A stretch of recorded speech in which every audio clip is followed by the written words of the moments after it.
Good morning. Welcome into Hurrdat Sports Radio, AM 590, ESPN Omaha, ESPN Tri-Cities. We're live on Twitter, Facebook, YouTube. That's DB. I'm Ravi Lulla here on the Pillar Exterior stage. What's up, DB? What up?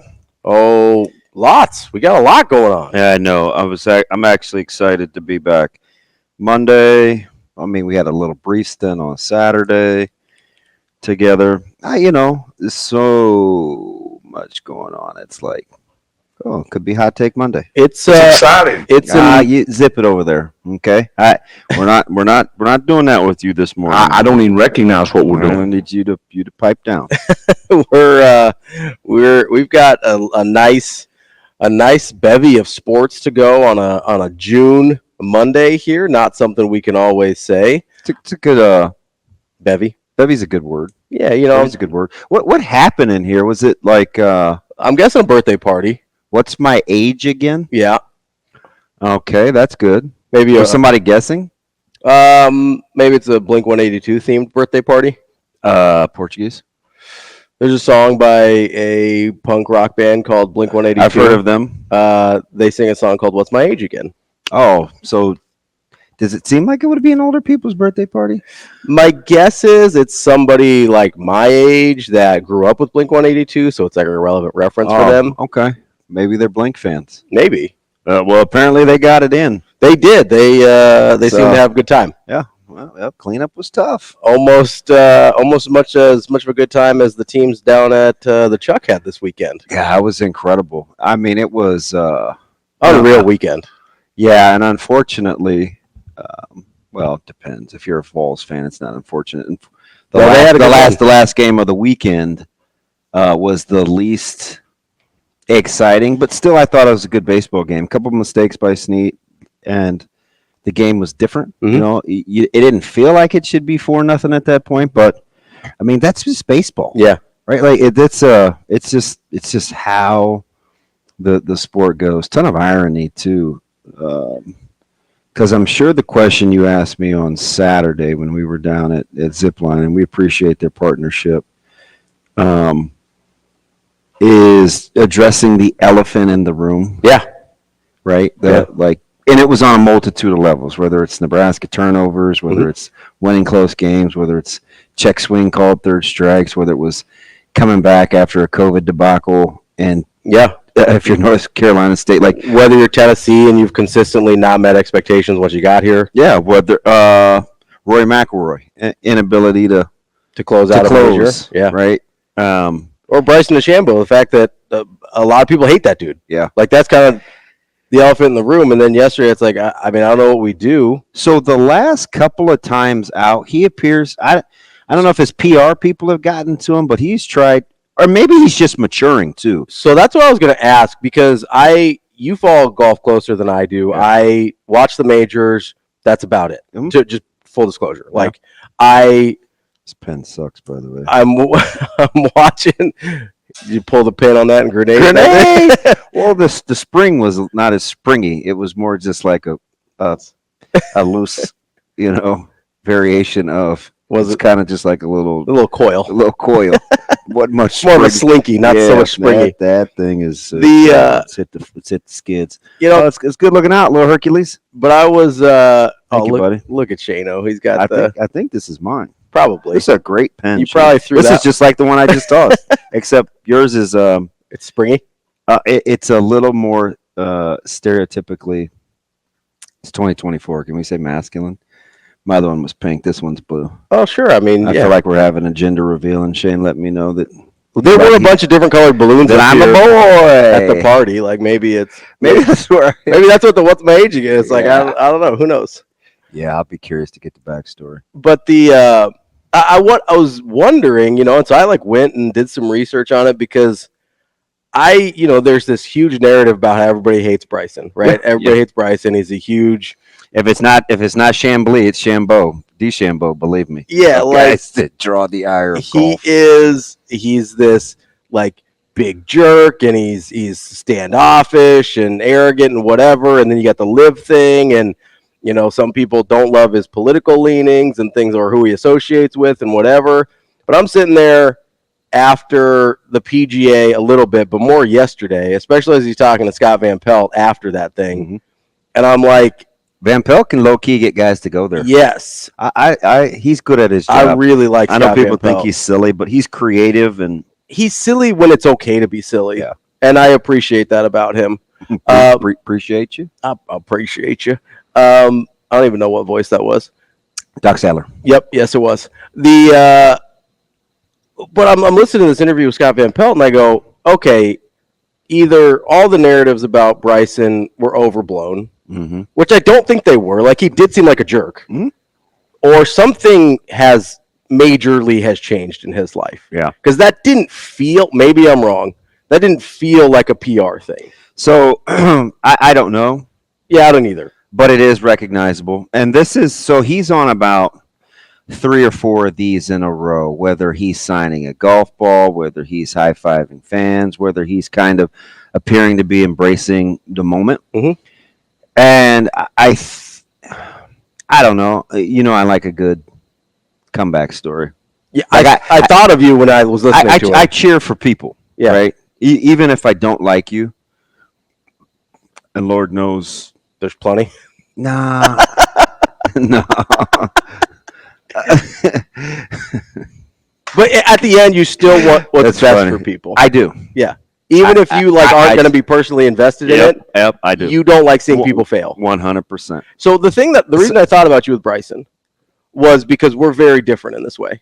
Yeah. I'm okay writing people off and being like, good riddance, you're dead to me. Yeah. I wish I could go back and explain the way you explained it to me a couple weeks off air after the show. I was like, ooh, that's pretty cold. But I understood because I think at the end of the day, your point was, I only got so much bandwidth. Yeah, it is. I've only got so much energy and attention. Why would I use that to fuel these relationships that are either toxic or they bring me down or they add negative things to my life when I can go and nourish the relationships that are positive? So it's twofold for me. Number one, I've had to have a little bit of a comeback, especially emotionally. Now, this is a while ago, but still, it's like it's been a process. So there's a level of appreciation there for some grace for the people that didn't bail on you, and a little humility. No, I wasn't that bad, right? But you weren't where you wanted to be. No. So there's that, and I know. So in my head, I think, well, I mean. Well, anything's possible. You get the right people to come alongside you. Number 2 is I'm always around young people, like constantly, and that's outside of a few close friends and loved ones. That's pretty much what I care about is young people. And so I've seen people come with. My history is my first real job was overseeing a foundation for kids, right? Getting to experience things that they ordinarily wouldn't get to experience, some specific pals, right? Like fantastic. So I got to see a lot of at risk isn't the word. Folks that have socioeconomic challenges. Yeah.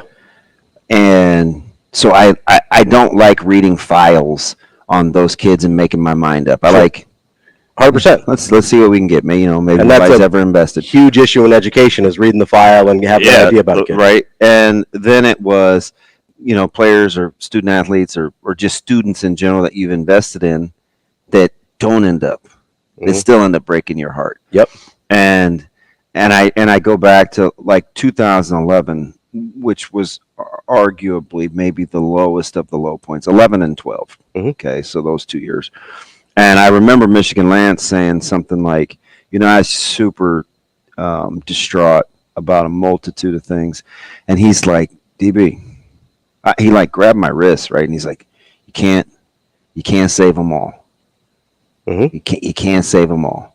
I'm the you can't save them all guy. So then I kind of started to, like, I don't know if I'm good enough with boundaries to like nip it in the butt immediately, but let me work on this a little bit. So then as like it's gone on, I've tried to be a little more selective, but people do like either need or ask for a lot of things that I think, okay, this is fine, right? I ain't doing anything else. Why not? Yeah. shoot over here and go talk, or you know what I mean. And it's also made me appreciate my own kids more, right? Because I can love on a lot of other people's issues and stuff. So when I look at a guy like Bryson, I'm thinking, remember, he was bigger, stronger. He was driving par fours, and it was fun, and he was going to be like this guy. And then there was like a couple years, year and a half, 2 years, where it was like he couldn't get healthy, wasn't feeling very good about himself, kind of went away. And then he comes back with kind of like a little mini resurgence. Then the live thing hits, and he's still yapping a little bit, and he's just kind of still kind of unlikable. Says what he wants, not sure how much he loves his caddy, doesn't love his caddy sometimes, kind of does his own thing. He'll try just about anything. Yeah. Right? Surprised this guy doesn't use some sort of hybrid 3-wood out of the sand just to give himself a chance. To see? Yeah. So, which I kind of admire. So I'm not going to go that far. So that's where... Appreciate, maybe. That's where the difference of not being a bleeding heart... Like, I'll go there for people a lot. But wouldn't go as far as to say bleeding heart, because I still have opinions. Like, I'm not a Bryson guy. Don't know if I'll ever come around. Yeah. But that doesn't mean I don't want something good to happen to him. But maybe part of it is what he went through those 2.5 years where he went from soon to be phenom. I mean, he would take shots at Tiger, and Tiger was on like a quarter of his real game. Yeah. So it made it easy. It's like, taking shots at Tiger from like the late teens on is kind of, I mean, that's not really. Well, nobody was doing that either. He waited till it was easy. About 27 surgeries. Yeah. Which was okay. About a decade late on that. But the other thing, the other way that I looked at it yesterday was like, I'm not sure where Rory is. Mentally? Yeah. Yeah. Because he's lately, the last year and a half, and I get it. The personal life is obviously a factor. But he just, I think for both of them. So 3 years ago, we were like, hey, could Rory be is he going to be the new spokesperson for golf? Yeah, is he going to be the face of the sport? That wasn't that long ago, right? No. That was right post the vid? Yeah, I think so. Especially as he was the one that he became the kind of the and he had done it without winning majors, which means there was something about his about his delivery and his personality where we were like, shoot, man. And that was the second time that they actually tried to have him, because they did that really back in early when he was winning majors. Yeah, back in 2013, 2014. Yeah. And then it kind of came back around post-COVID. So there was apparently something we were vibing with. Yeah. And people seemed okay with him being the voice against Liv. And now it's like whether he's storming off, getting after it after the cup, or in the parking lot, or whatever. Like, I'm not sure what's going on there. We want to hear from him at all now. Now, I would have liked to have heard from him yesterday. Yeah, after the round. Yeah, sometimes, and you just asked the question on Saturday with the elephant in the room and addressing things head on, whether it's through the media or whatever. And I was like, or in your locker room or wherever.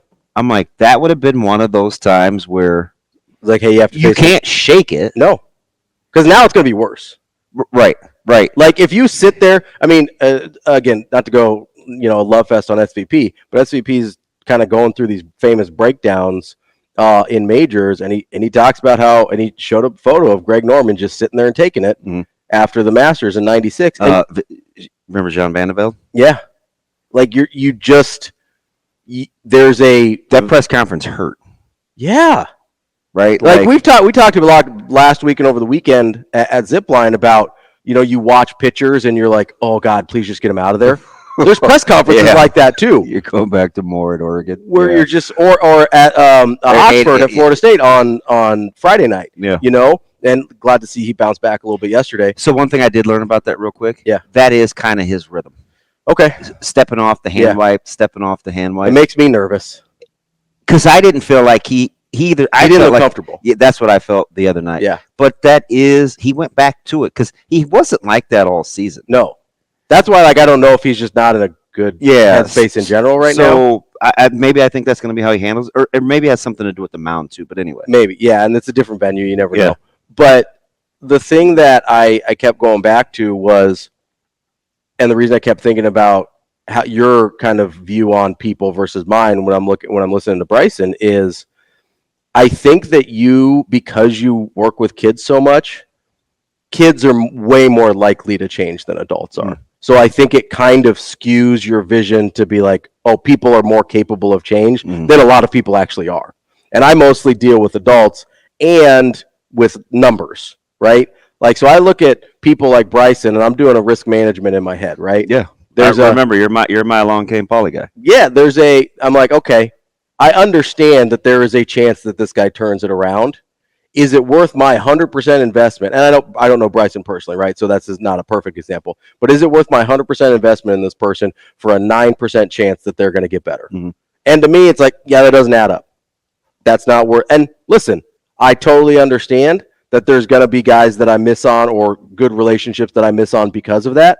I also understand that when I've been in not great places, some other people are probably making that calculation about me, and I can live with that. I can live with it. Yeah. And you have to be able to, if that's kind of how you approach things. And so, but I will say, I was going through Bryson's like Wikipedia and everything. I'm trying to like, did something happen to him? And it did. Because you weren't seeing this. I was seeing a different guy. Yeah. And usually that doesn't happen unprompted. Yeah. Right. Usually there is a precipitating event where a guy goes from, hey, this sort of. And I don't even know if it ever felt real or if he was playing a part or whatever.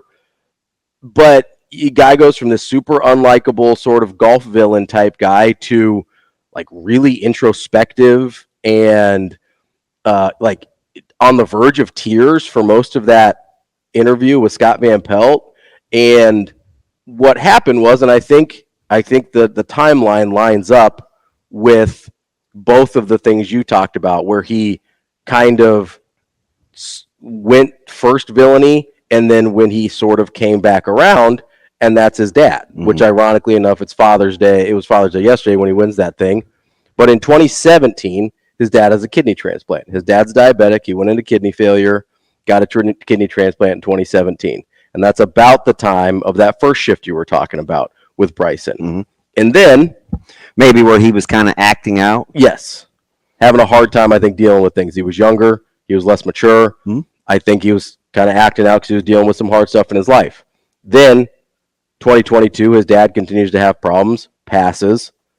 And that's about, I know he's still doing the live thing or whatever, but most of his stuff that we dislike him for. And that would pretty much quantify. Thank you. QUs, man. They're a little tough sometimes. Phonics? Yeah. Ebonics. Hooked on. We're going to be all right. Whole language. Ooh, bad experiment for U.S. educators. The low point. Where sometimes I say something has to have, can shake you to the core. I was driving in the car the other day. And I was talking to my mom. And this is on the heels of exactly what you're talking about how people embrace it started with holidays, right? Like Christmas isn't Christmas for everybody, or whatever it is that you celebrate, or for sure, yeah. Sometimes it's a really traumatic, hard time for people. And it started with Memorial Day, right? Because I just know that's going to be one of those times where I'm just going to make a trip to the cemetery. So, and Father's Day for me is very much, it's what's the term I'm looking for? I'm gonna take it kind of numb. Okay. Right? Do I enjoy bittersweet? Yeah, do I enjoy being a father? Absolutely. Yeah. Do I love the holiday? I do not. Sure. And I know there are lots of people. Oh yeah. That whether it's Mother's Day, Father's Day, like it can elicit different types of feelings. So for sure. I'm thinking about it, and we were talking about how you kind of at some point you go the other way. You want to be like the people that reared you, or you go the opposite. And it doesn't even have to have been a bad experience, right? We hear the stereotype about PK or preacher's kids, right? Yep. So it doesn't always have to be. No, but when your parents are invested in somebody, it's other things, whether good, bad, negative, whatever. It can take away from the experience that you have. So I was thinking about how they channel energies after loss or tragedies. And it's like immediately I dialed back into addressing the elephant in the room because part of dealing with those experiences are being able to look at it for what it is. And being able to look at it. It's like... Because some people just turn away. Yeah, so that's why I tag it with for what it is. Because it's not like you cannot recognize it. It's just whether you want to square it up or not. Yeah, whether you want to put your head in your sand. So it's like and there's so many examples, whether it's on a super huge scale or a smaller scale. I looked at the flagrant foul with Reese and Clark. Yep. And the head coach, Kalen's head coach said, you call it real time for what it is. It is not a topic. We move on. It was a flagrant. Let's play ball. On to the next game. We don't have to dwell about this. I don't want to take 20 more questions. She said it's when you don't make the call that it becomes a thing. Yeah. So let's just look at it for what it is in a moment. They made the call. Deal with it. And move on. Yeah. It, for the most part, that will the story. And in that exact same situation, you know who didn't look at it head on? Angel Reese. Well, okay, yes and no. I didn't love the fact that she kind of said, well, some people get a special whistle. I didn't like that, but she did. Hey, listen, it's a basketball play. No, right? I don't have a problem with that, but also be like, I hit her in the head. That's going to get called. You're not going to change because I think she wanted some calls early too. Sure, but it's like, hey, I'll take a play on the ball, and hit her in the head. And I'm not a Reese fan, but this is one of those times where I can at least understand what she's saying, having watched the game. Sure. You know what I mean? I don't want to pile on. Yeah. So for Bryson, and I'd love to get back to it with Rory because it'll take us to the weekend too with recruiting. Addressing the elephant in the room is a big thing. That's DB. I'm Ravi Lulla. We will continue this conversation next on Hurrdat Sports Radio. We're back here on Hurrdat Sports Radio and 590 ESPN Omaha, ESPN Tri-Cities. We're live on Twitter, Facebook, YouTube. That's DB. I'm Ravi Lulla here on the Pillar Exterior stage. Great conversation in that first half hour, and we will continue that. Real quick, though, I want to set up the show. Sam McKewon from the Omaha World-Herald at 8. We've got Tim Verghese from Nebraska Inside Nebraska coming up at 9. And then at 9:45, we'll have Kendall Rogers because Creighton hired a new baseball coach. Yeah. Still not sure how the dynamics are working there. Hey, so, I mean, we'll get to it. All things considered, it's an incredible hire. Yeah, home run. It's an incredible hire. Yeah, they pulled a rabbit out of a hat there. And then the pitching coach that's coming with him. I was stunned. Yeah. I know people in South Carolina weren't enamored with him because they're used to a certain level of success. But you know what? I just wish they would have been a little more patient. He wasn't bad. I know. He was not bad there. 2 postseasons. I mean, it's hard. It is hard, especially it's flipping brutal, especially in that conference. Dude, we're seeing it. Yeah. How hard is it to close folks out? Man, you don't want to tell me I was at that game Friday night. Dude, how about dude, is the defense not? We're a lot of purists, right? That can't cross over between major league and college because of the quality of play. Sometimes, especially defensively and pitching. But man, for me, it used to really be the pitching. If you like defense, there have been some incredible plays. Man, yeah. So Tennessee made some incredible plays yesterday. That play at shortstop early by North Carolina. Oh yeah, that was unbelievable. Yeah. Honeycutt's an incredible outfielder. Like there's been a lot of really good defense. Yeah, and I can say all that and say, listen, I'm not mad about. I said it to Jot, my Carolina buddy. Like even real time, I thought that was a check swing. I said to you Saturday. You said brutal call. Yeah, it's a bad call. Yeah. Like he went. Yeah, every day that ends in Y, he went. The screenshot's pretty damning. And I still don't get. So one thing I didn't agree with, and maybe I don't know, man. I feel like I can talk about this because I do broadcast real times, and I've been there like feet in, feet out, fumble, not fumble. Like you can have an opinion and not be vilifying. Yeah. Umpires either. You can just be like, hey, because I didn't like the I didn't like the 50-50 call thing. No. I just was like, that's not. And Yeah, you can say swing or no swing. That's 50-50. But where the bat stopped, that wasn't borderline. no, he was in front of the plate. The call is. And the decision to say yes or no is a coin flip. But what he did was 100% obvious. Yeah, he offered at it. The bat was well in front of the plate. That's a swing. And then how about him getting rung up last night? Yeah, I mean, didn't even think about going. Little late. I was like, late for my good. But that's just baseball. It is baseball. That's baseball. It is baseball. And managing failure, managing emotions. Dude, how about the strike managing zones? Disappointment. Those strike zones were brutal. Tight. Like, what are we doing? In the opener, the first game, I was like, first two games, get your squeeze game right. It was like nibble. I was, obviously I'm biased here, but like Jamie Arnold was getting like boa constricted over there on Friday night. Yeah, I mean, like he was getting squeezed. It is. That's why I had the GIF of the guy squeezing the oranges. Yeah, I'm like, that's a strike. Yeah, a lot of them were. There were a lot of strikes. That's another strike. But I do like when the mics are there and you can hear. Mm-hmm. No, it's outside. No, it's inside. She's high. Ball down low. So that part I don't mind as much because if I'm a hitter, I would like to know just for my own sanity's sake. Well, and I think you saw because then you don't have to turn around and say, hey, where was that? Yeah, hey, where was that? Because sometimes they don't like that either. But yeah. I think if you don't turn your head, you're okay. Yeah. But there was one where Tibbs. How about more just kicking dirt in the batter's box? A couple of those calls, I'm like, bro, that thing looks like a beach ball to you. What are you mad about? Yeah. Like, hey, maybe just anything you see, you smoked. Like, you'll be all right. Yeah, maybe just even that play at shortstop came off the bat at 115. Dude, how about the hose from the knees, though? Dude, unbelievable.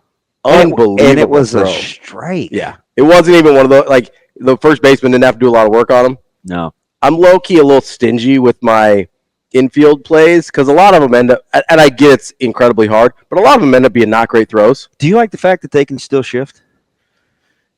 It doesn't bother me. Like, they don't do it as much in college, so it doesn't, like, in major leagues, it became like it was 40. You never argued that hitters should be able to do more. I mean, I did. I get it. But I also understand in a lot of sports there's rules about where you can play your defenders.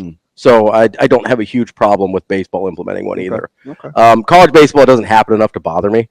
So it kind of feels like the shift 10 years ago in major leagues where it's like, yeah, it happens sometimes, but whatever. It hasn't gotten to the point where it seems like a nuisance. But the old elephant in the room. Man, it's... I just feel like that's a thing. It is a thing, and it's whether it's Bryson, who we talked a little bit about, and I do want to return to actually before we get to Rory because, you mentioned something kind of in passing as I'm talking about, and listen, I really don't have strong feelings about Bryson either way. I just don't. Yeah. I liked what I saw from him last night. I didn't love what I've seen from him in a lot of his previous years. But I'm not one of those guys that, I saw people on Twitter that's like, I will always hate Bryson. Yeah. And I don't care that much about it in order to have that strong of feelings. But I liked what I saw from him last night. And you kind of in passing are like, well, I'm never going to be a Bryson guy. Which kind of, I don't know if shocked is the right word, surprised me a little bit. Because of some of the things we were talking about, how you do tend to extend people more grace than I do. And not to bring up old stuff, but one of the things that it reminded me of instantly in that moment was one of the conversations we'd had about Scott Frost. Oh, okay. Because I go, okay, this is a dude where like, more than most and we kind of see what's happening here. And you're like, I'm never gonna give up on a person's ability to change. And I'm like, okay, that's fair. And I think I feel like there's a distinction there that maybe I'm missing.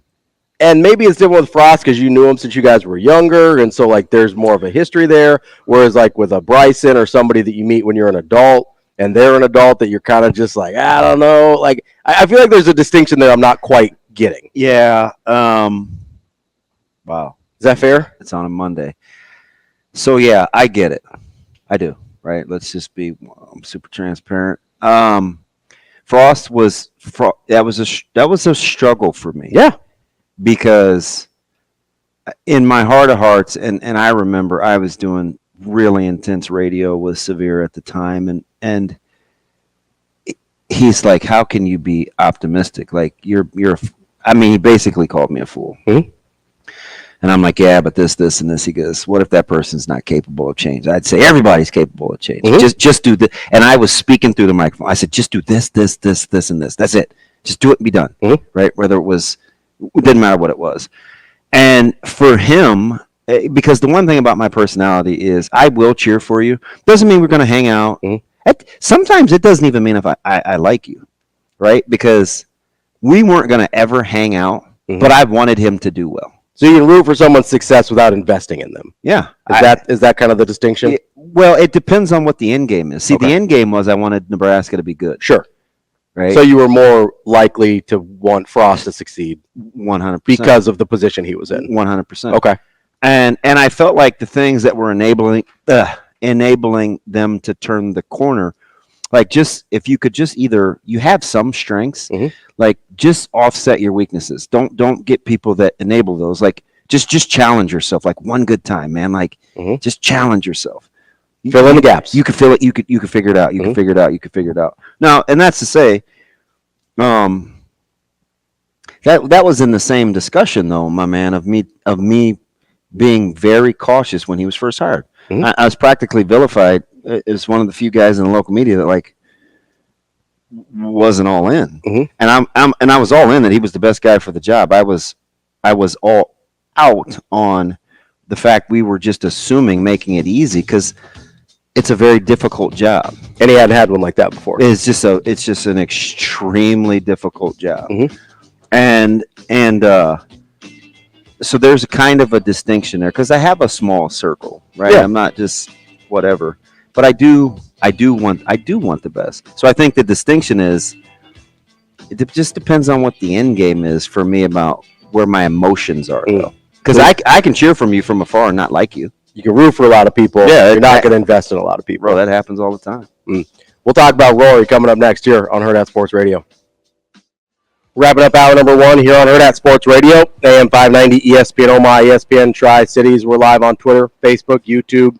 That's DB. I'm Ravi Lulla here on the Pillar Exterior stage where it's coming down pretty good. Yeah. It is coming down pretty good. We will get to... It sounds pretty serious outside. Yeah, we need a old Ruben Pfeffer over here to go out and do some risk analysis on... My analysis is it's 100% raining right now. What is... Because I kind of low-key like that show. Yeah, I do too. Rainmaker. It's gonna rain! No, that's Ollie Williams. But my favorite is when they slow mode when he was like into the sweat and the goggles got all screwed up. It was like Philip Seymour Hoffman going skins. I like Philip Seymour Hoffman. I do. I do like Mike Farron. He was a phenomenally talented guy who I better go see today. We should hopefully be on time. I don't know. So I publicly was asking. You know, I have an affinity for Channel 7, obviously. Mm-hmm. So I used to make a history, and Matt Serwi was so good at this because he was a sports fan too. Mm-hmm. Even though he was should be done about 30 minutes. He had that Wisconsin slant to him. Yeah, but I would always ask him, love that. I'd always ask him like he could help me real time. Mm-hmm. I'd say, "Hey, when's the snow gonna stop?" Or "How much rain we gonna?" And he would just answer me real time, like on social media. So I'm like, shoot. I think Caitlin will talk to me. Yeah. I'm not sure. Yeah. She nailed it. Really? Yeah. So I asked her yesterday, I was like, hey, I'm going to go back down to the stadium, maybe do something live. Can you give me an update? Crickets. Jiminy. So I was like, it's cool. I'm not going to compare you to Matt. I guess that's how we're going to roll, huh? But she was so good the first time. Now, clearly, she's probably busy. I mean, it was a holiday. She was probably spoiling her boo or something. Whatever. I was like, So I do want to know, like, real time because I like to plan my day around it. Yeah. It looks like it's supposed to be done here this morning. We should be all right for the game. Because you know what I figured out? What's that? I can't do much in terms of of meal prep that doesn't involve a grill or the skillet. Yeah. So I need to kind of know. I don't do much inside the oven. Yeah. Except make bacon. And don't you make your little cheese crisps in there too? Or those microwave? No, you're right. That's that little cheese wisps. Yes. Wisps. Yes. Got some sticker shock a couple weeks ago. When you tried to buy some from the cheese house in Papillion. The pre-made ones? Nope. Oh, just the cheese to make it. Mm-hmm. Yeah. Severe sticker shock. It was one of those where I wanted to put it back. Good cheese is pricey. I think I still have the sticker. Yeah. But what I really need to do is reinvest in my my vacuum sealer. Yeah. The little styrofoam kind of came off around it, and it's messing with it a little. Mm-hmm. But the vacuum sealer was like the 4 best gifts that I ever got are all practical. A good sharp knife, a vacuum sealer, sous vide. Strangely enough, the industrial size aluminum foil Verzal gave me. I'm not kidding you. It's incredible. I hate the feel because it's not super sturdy, but I could stretch this thing to Lincoln if I wanted to. So anytime I want foil and I don't want to mess up a dish, I just whip that thing out. No, I have cut up every fingertip I have because the serration on that thing is incredible. Yeah, pretty sharp. Dude, you could like do somebody's carotid. Yeah, you could probably. I mean, not that I think like that. Yeah, sure. I mean, you do watch a lot of serial killer stuff, so who knows? Yeah, I'm going back through the old Criminal Minds. Gideon, oh my goodness. Yeah. Stud. One of the best characters ever. But anyway, so maybe you know who they could profile. Who? Rory. Yeah, there's so that's the other side of this coin that we've been talking about this morning, right? For all the seeming maturing and changing and whatever we've seen from Bryson. Have you rested in the fact you think Bryson's being sincere? I think he's being sincere right now. I don't know if he's being sincre forever. Yeah. Because that can happen, right? Oh, yeah. Like, you can have a human moment and still be a bad guy. Yeah. That happens a lot. But in the moment, I think it's real. I have no idea what tomorrow looks like for Bryson. I know what yesterday looked like for Rory, and it wasn't great. Because talk about not addressing the elephant in the room. And now it's going to follow him. That's the, I don't know how far I want to extend this elephant analogy, but that's the problem with elephants is they follow you around. Like I thought you were going to say they're good parents. They actually are really good parents. Yeah. Because they're very like emotionally and attached. Yeah. Now they will get vengeance. No. Oh yeah, they're petty. Maybe that's part of my Indian heritage with the elephants is I stay petty like they do. But wow. Wow.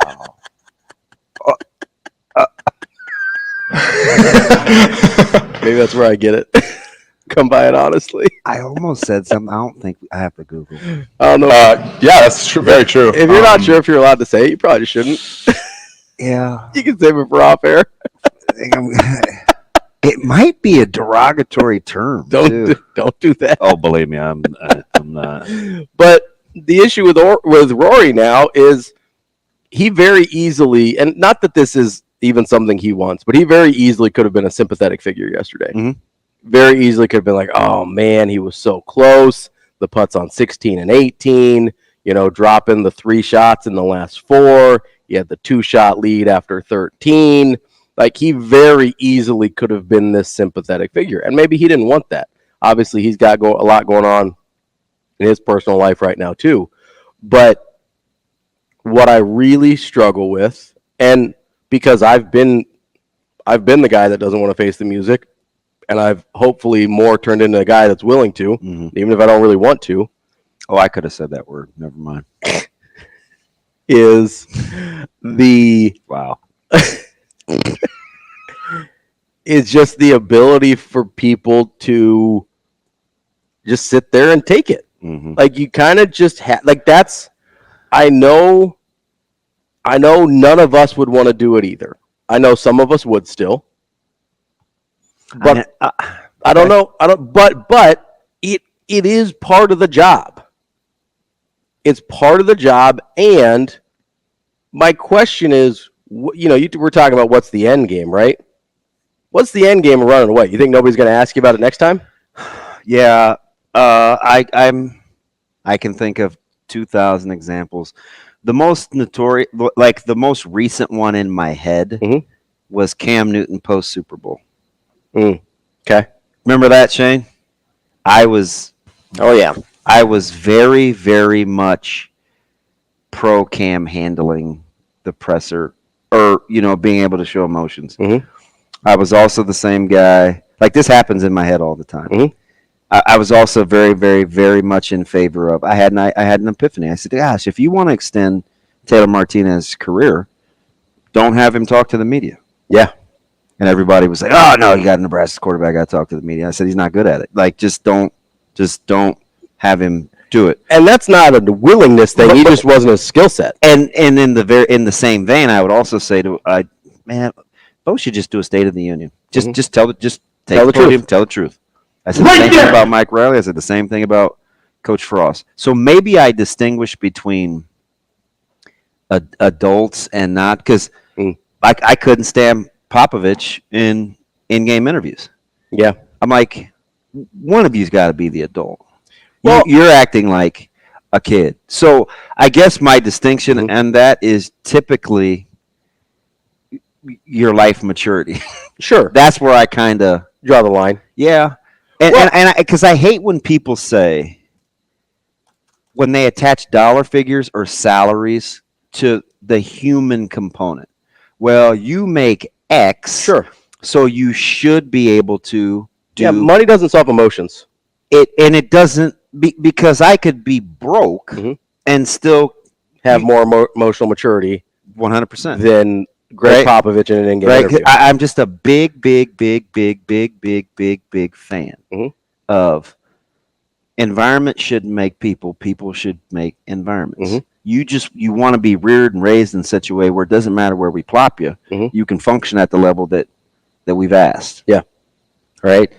On the road versus being at home, or 4th and 4 versus 1st and 10 up 26, right? Like, you want the consistencies to be the consistency. So I think with Rory, I think in my head, emotional maturity wise, I think you've been here before.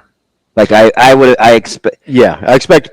It's not like this is the first time that he. Yeah, he hadn't learned from. Yeah, he didn't like the whole car lot screaming down incident a couple years ago. Then, and believe me, I've been there trying to manage your personal life when it's falling apart versus having to like go to work. Yeah, your professional life and the obligations that you have there. This is not easy, right? Yep. So, I felt like you have some experience in this. Yeah. Right? You just said you were going to reconcile. And it doesn't matter if we believe the reasons why. Like, it's financial and he was going to pay this and have to pay that. So, like I don't get it. Like, whatever. Yeah. But I just felt like if anyone's equipped to deal with this, I felt like it was him. So I had less grace. Well, and I think maybe it shows no matter how much experience you have, if you're not equipped to deal with it, you're just not going to deal with it well. Yeah. Because he's got plenty of experience in maybe not this exact forum. How many times have you said, well, coach makes X, he's got to be able to face the fiddler? Right.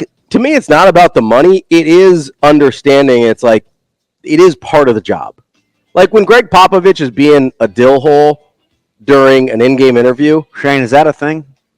It's a term that people used a lot in the late 90s, early 2000s. When Definitely not that look like me. Sounds like a grunge thing. I've never heard of the term.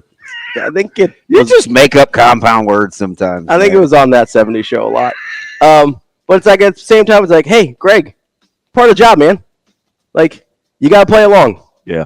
Coming up next, we got Sam McKewon, Omaha World-Herald. We're kicking off hour number 2 on Hurrdat Sports Radio, AM 590, ESPN Omaha, ESPN Tri-Cities. That's DB. I'm Ravi Lulla here on the Pillar Exterior stage. We are joined now by Sam McKewon from the Omaha World-Herald. Sam, how are you this morning? Sam, how are you this morning? Oh, good. How are you guys? We're doing pretty good. Well, DB and I are. I don't know how Shane's doing over there. Apparently sleep at the wheel, but how about you, Sam? What's the weather report? It's cloudy, and it's awful outside. Just I'm sure as it is up there. Is this supposed to last? Humid. No, there's going to be a storm that comes through that's going to cool things off, I think, in a couple of days. But I don't think that's going to be today. Maybe it will. I don't know. So tomorrow. This is kind of our thing over the last couple of years, but I think it's exceptional how giddy you get over weather. I love it because I'm the same way, and I think people think I'm weird. Like I have these weird relationships on social media with meteorologists. I get it though, man. I think we could connect on that level. That's right. It's one of the things we get to talk about in Nebraska. And so we're going to talk about it. Yeah. Well, Sam, one of the other things we get to talk about in Nebraska is the College World Series. About as good of an opening weekend as you could probably hope for. Incredible. I could have done without the 4-hour rain delay on Saturday night, but it was a great start. I think the first 2 days were, just tremendous baseball games. Yesterday, I think it was the matchup of teams that I think North Carolina and Virginia both didn't have real tough roads to the College World Series, and I think that showed on Sunday.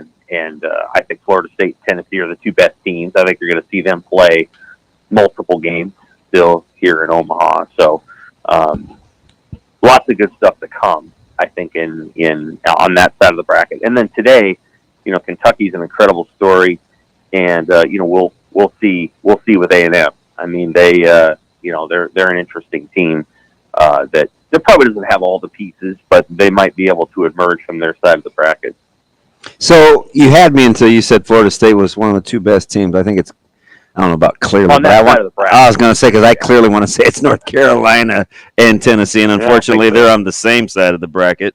But well, much like Florida State. Wait. Now we might have to sort through this. Why do you like Florida State better than North Carolina? I think they're just offense. They're playing well right now. I think that has something to do with it, and I also think that they just probably had the harder collection of teams to play in the run-up. Mm-hmm. And I think the league they were in, obviously North Carolina was in the same league, but I think in the run-up of the 2 weekends beforehand, they just played better baseball teams. I think North Carolina struggles to score. I think that's funny because that's a top 18 offense too. They're on a little bit of a over the last month and a half, if you whatever that word means. Yeah, they had a little magic. I think that they're in their home stadium. I mean, they could have been eliminated in the opening weekend, but they could have lost the first game of the whole thing. And so, no, I think Florida State's playing pretty well. They had a chance, obviously, to finish off Tennessee. Couldn't do it. And, we'll see. North Carolina's going to play Florida State here on Tuesday, and we'll see how it shakes out. It's going to be interesting. And we'll see if DB and I are still friends after that. We'll see how that goes. I'm going to go ahead and doubt not. Sam, how about – so it's interesting, too, because a lot of people can't cross over that love Major League Baseball that get into college baseball. I happen to be one that loves both just because it is baseball. I mean, I'd go watch youth baseball. Having said that, you got to be pretty impressed with the defense, right? I mean, they have picked it and caught it and tracked it down at an exceptional level so far. I mean, you can go all the way back to regionals. I mean, they're making some of these catches seem pretty routine. Yeah, I think that's probably an area where youth baseball players have improved, and defense is an emphasis in a way. The developmental programs are probably much more advanced than when we were young. So I think there's just a lot more development of the guys, and whether it doesn't matter what size they are either. There's large guys and small guys that are pretty adept at knowing how to pick up the ball, and that's become a currency, a standard in the sport. That making those plays gets you attention. So does hitting home runs, obviously, and throwing strikeouts. But there's, I think baseball has evolved good ways, actually. Yeah. Over the last however many years of, developing a well-rounded love for all the things that people can do in it. And I think college baseball is probably about as healthy as it's ever been. I really do. I think you look at the crowds down there, and you look at the play and the players, and you look at the way that what's really evolved is the coaches have gotten really good media savvy. And so when you go to a press conference, you're not, there was a time 25 years ago, and it was the baseball coach was a lot like the football coach. Pretty gruff, pretty meat and potatoes, but now you go in there and Link Jarrett's going to tell you something. The Kentucky coach is tremendous. I mean, he's really man, he's a stud. So that's the only reason I like watching them all year, and because his team plays like that. And so I was talking with Ravi. This was a couple weeks ago when we were going to try to build out the schedule for CWS and the regionals, and he's like, sometimes you got to be careful with these baseball guys. And I knew exactly what he was saying, because sometimes it's like, wow, they're not going to give you a ton because they're kind of rigid to begin to by nature, just superstitious and stuff. But they have been, I 100% agree that their evolution in terms of, and maybe it's more coverage, right? Because of the network and things like that. But I do think you're right. They have gotten much, much better. Yeah, I think some of it is that it's become a national sport, too. Like when you're recruiting, you recruit nationally now because of Perfect Game and all these other showcases. And you can't just relate to the kid that, that's from 60 miles inside your radius. You have to, and by that, I mean LSU, I mean all the top teams, Florida.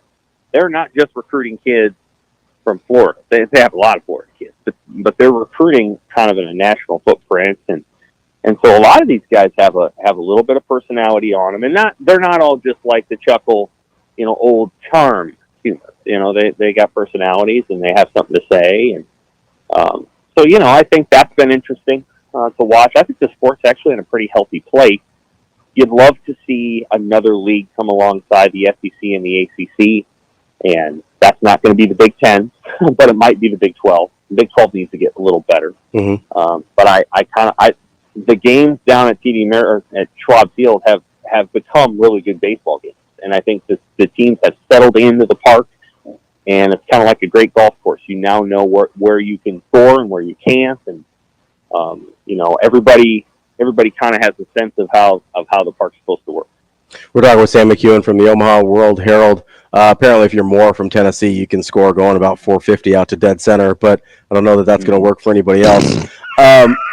I'm glad you kind of brought up some of the personalities, because one of the guys that had been kind of polarizing, but lately I think I kind of like is Tony Vitello from Tennessee.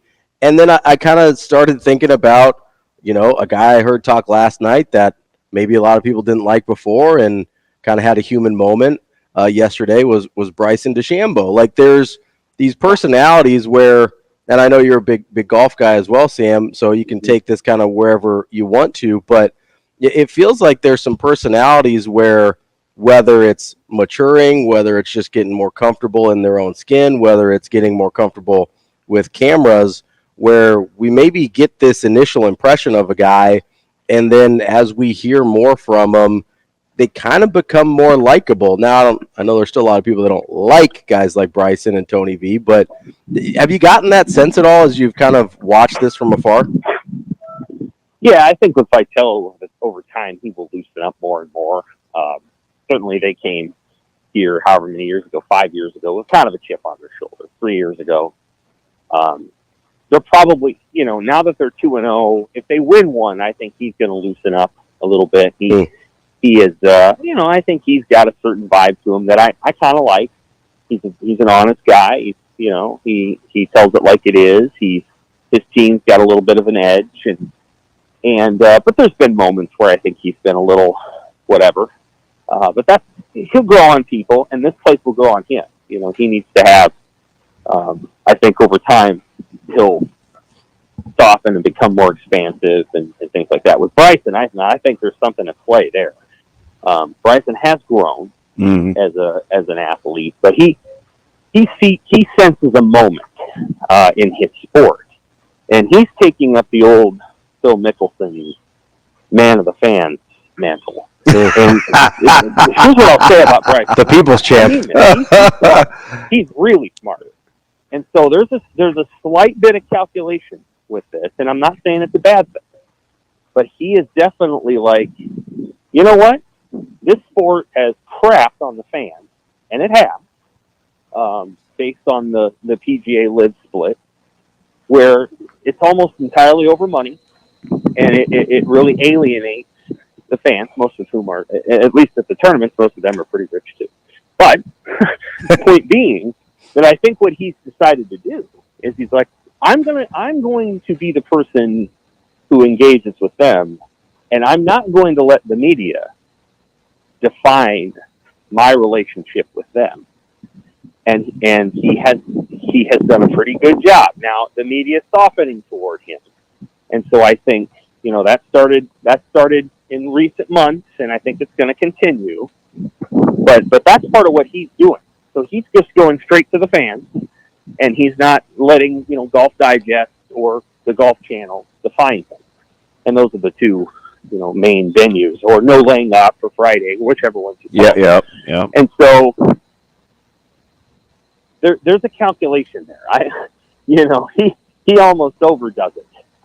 And I'm not saying I mind it, but there was, when Rory McIlroy, who candidly I was rooting for him to win yesterday, but when he leaves the course, and he lost, and he just leaves, and Bryson's the only one there, and there's no moment of like, hey, congratulations, where Bryson did that at the PGA Championship. He stuck around, he played it up to the fans. Well, people remember that, and it's so there's a calculation with Bryson, but it's working, and you can't critique him too much for what he's doing.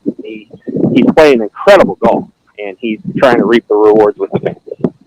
Hey, Sam, let me transition to football. Nebraska coming off a huge weekend, which may pale in comparison to the weekend they have coming up. So these monster back-to-back OV weekends, all the while they're having their camps, which is well organized and impressive nonetheless. But they get a big one. We were kind of speaking this into existence last week that the D-line position could use a bump, and it was a big weekend for the big guys on campus this past weekend.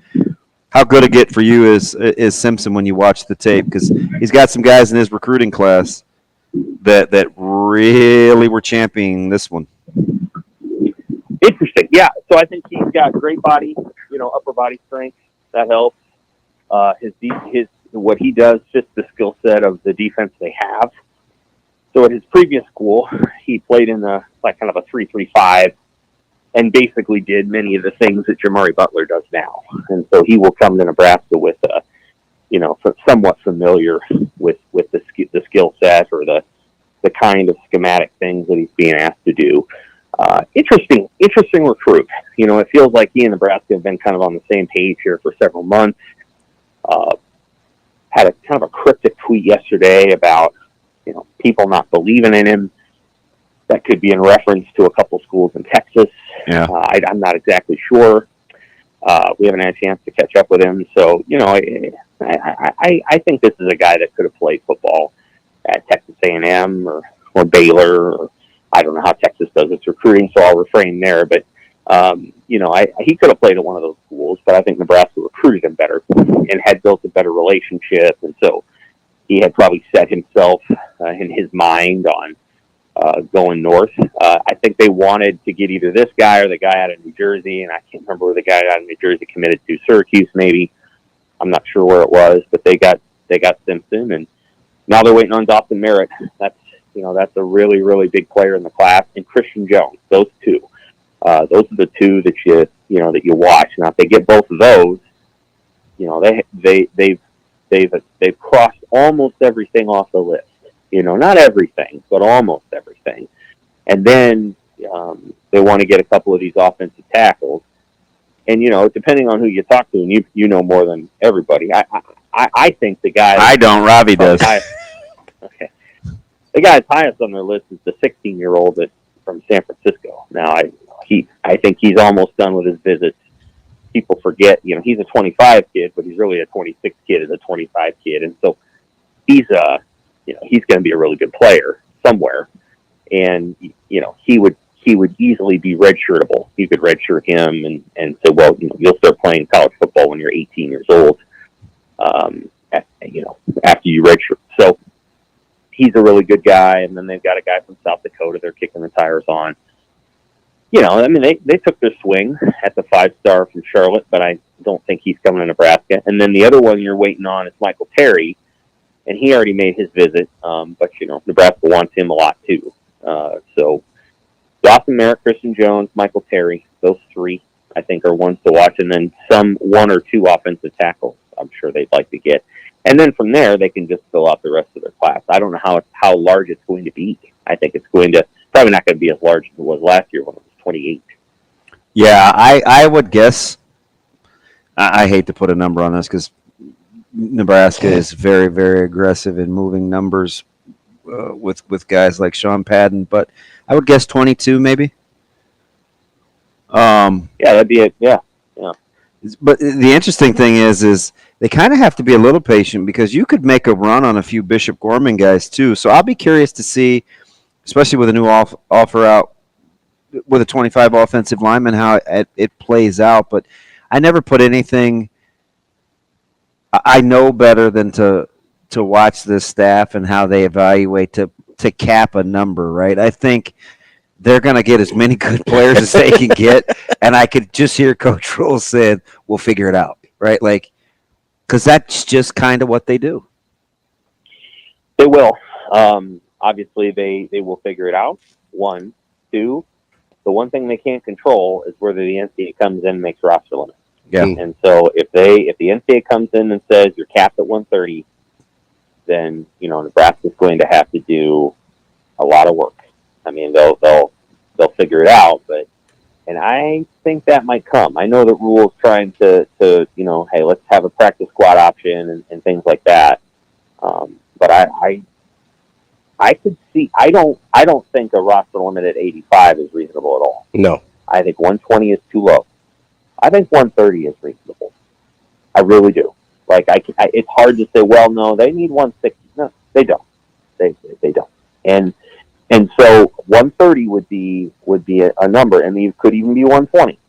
And Nebraska find a way, but their current model is let's get a bunch of guys in here, and if we got to build the roster up to 150, we have a building that's large enough for it, and we have fields that can accommodate that. And I just wonder if the NCAA is going to come in and say, nope, you're capped at 130, and Nebraska will have to figure out how to navigate that over the next couple of years. Of all the fish to fry for the NCAA down the stretch before they go with whatever is roster limits. If you're going to have a pay structure, leave it up to the schools. If they want to split the pie more ways than normal, then why get involved in that business? It's of no consequence, really. Are you mad because the school can practice more bodies? They still have to compensate them somehow. You have to do something. You have to do something to balance out roster movement. Why get your hands in that pot? I think that's fair. I think there's probably a number that everybody could look around and go, yeah, that's enough. And that's what I mean. It's like I'm fine with no roster limits at all. But I think there's probably a limit or a number where Alabama looks at Clemson, looks at Ohio State, looks at Michigan, looks over there at USC, and everybody's like, yeah, 130 is fine because we're not going to carry 130, So that's always funny, man. It's like it is. I just roster numbers is a way for Nebraska to improve its program and develop its program. I agree with that. The challenges are whether everybody else feels like they need to do that and whether they would put an artificial limit on what Nebraska and a few other schools are able to do. Sam, as you mentioned, Coach Rule's talking about maybe practice squads. Like, are we going to see like a return of JV college football? Well, I mean, if you could, you could see a freshman team. That'd be great. I'd love that. Or something to get around the limit, you know? Yeah. I remember when Nebraska used to come up to play UNO. That was always a lot of fun. Or they play Air Force. Frank Silich was the coach. That was fun. Like, it was. I remember that well, and we cover the hell out of it now. Back then, I don't think it was that deeply covered. But can you imagine a freshman team that was quarterbacked by Danny Kaling? I just flip out. They'd love it. So, a lot of people can't even remember too. Remember when that used to give us our first glimpse at the next great player? Yeah. Mm-hmm. You'd hear rumors kind of about people, but not a ton of coverage. You'd be like, oh man, have you heard about this guy on the freshman team? Yeah, I mean, do you remember Mike Grant? Mike Grant, that's what I was gonna say. Yeah. I mean, Bostic, some of these, they're like legends. They have this kind of mystique. And for some guys, it was a precursor. Yeah, for some it was real. Yeah, I mean, Mike Grant's the one that. Well, I remember the legend of Tyrese Knox, and I paid it. That was a big deal for me. Oh yeah, and it would be a great developmental tool too. There weren't many freshman teams nationwide. Nebraska was well, it seemed like they played the same four. They did. They played Air Force, UNO, it's a few others. Yeah. There weren't many of them. And Air Force made sense considering they bring in about 190 guys a year. They do. Right?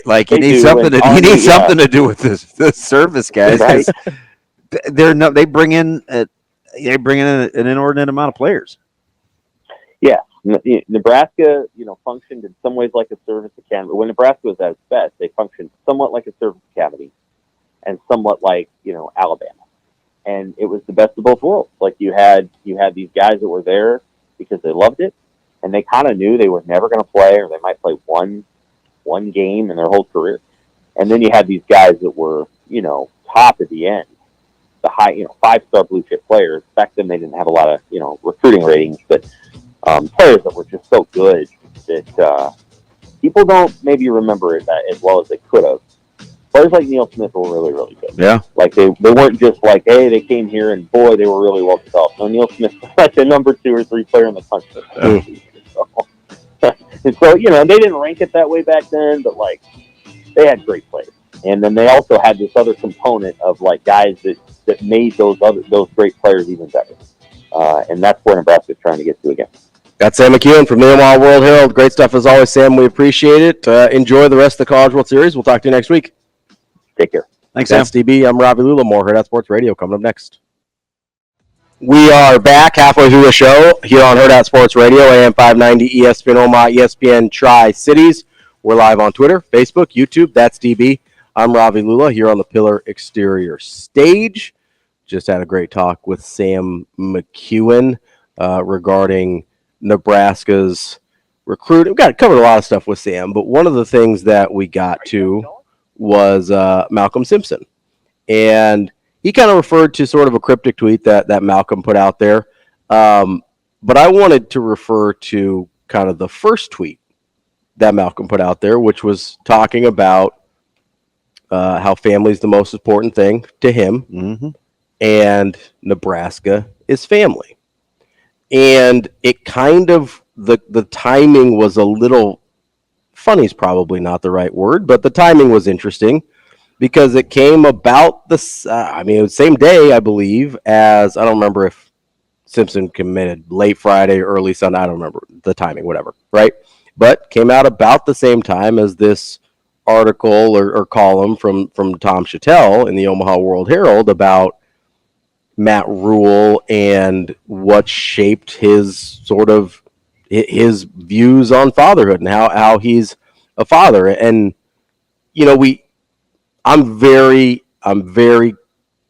get bristled up a little bit when people use the word family outside of a familial context, and sometimes I get bristled up inside a familial context as well, because I feel like it's a word people use to make excuses for their bad behavior sometimes.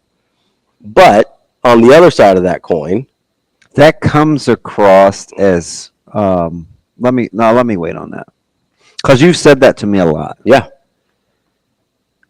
I think a lot of people use, and this is a lot of it's corporate stuff, right? Be like, oh no, we're a family here, whatever. Or, blood relatives will appeal to family when they haven't acted right. They'd be like, oh, but we're family. Mm-hmm. Okay. If you're related to someone, actually physically related to someone, and they have to appeal to the fact that you're family, someone in that situation is not acting right because they have to say it out loud because they haven't been showing it. Okay, I understand. Right?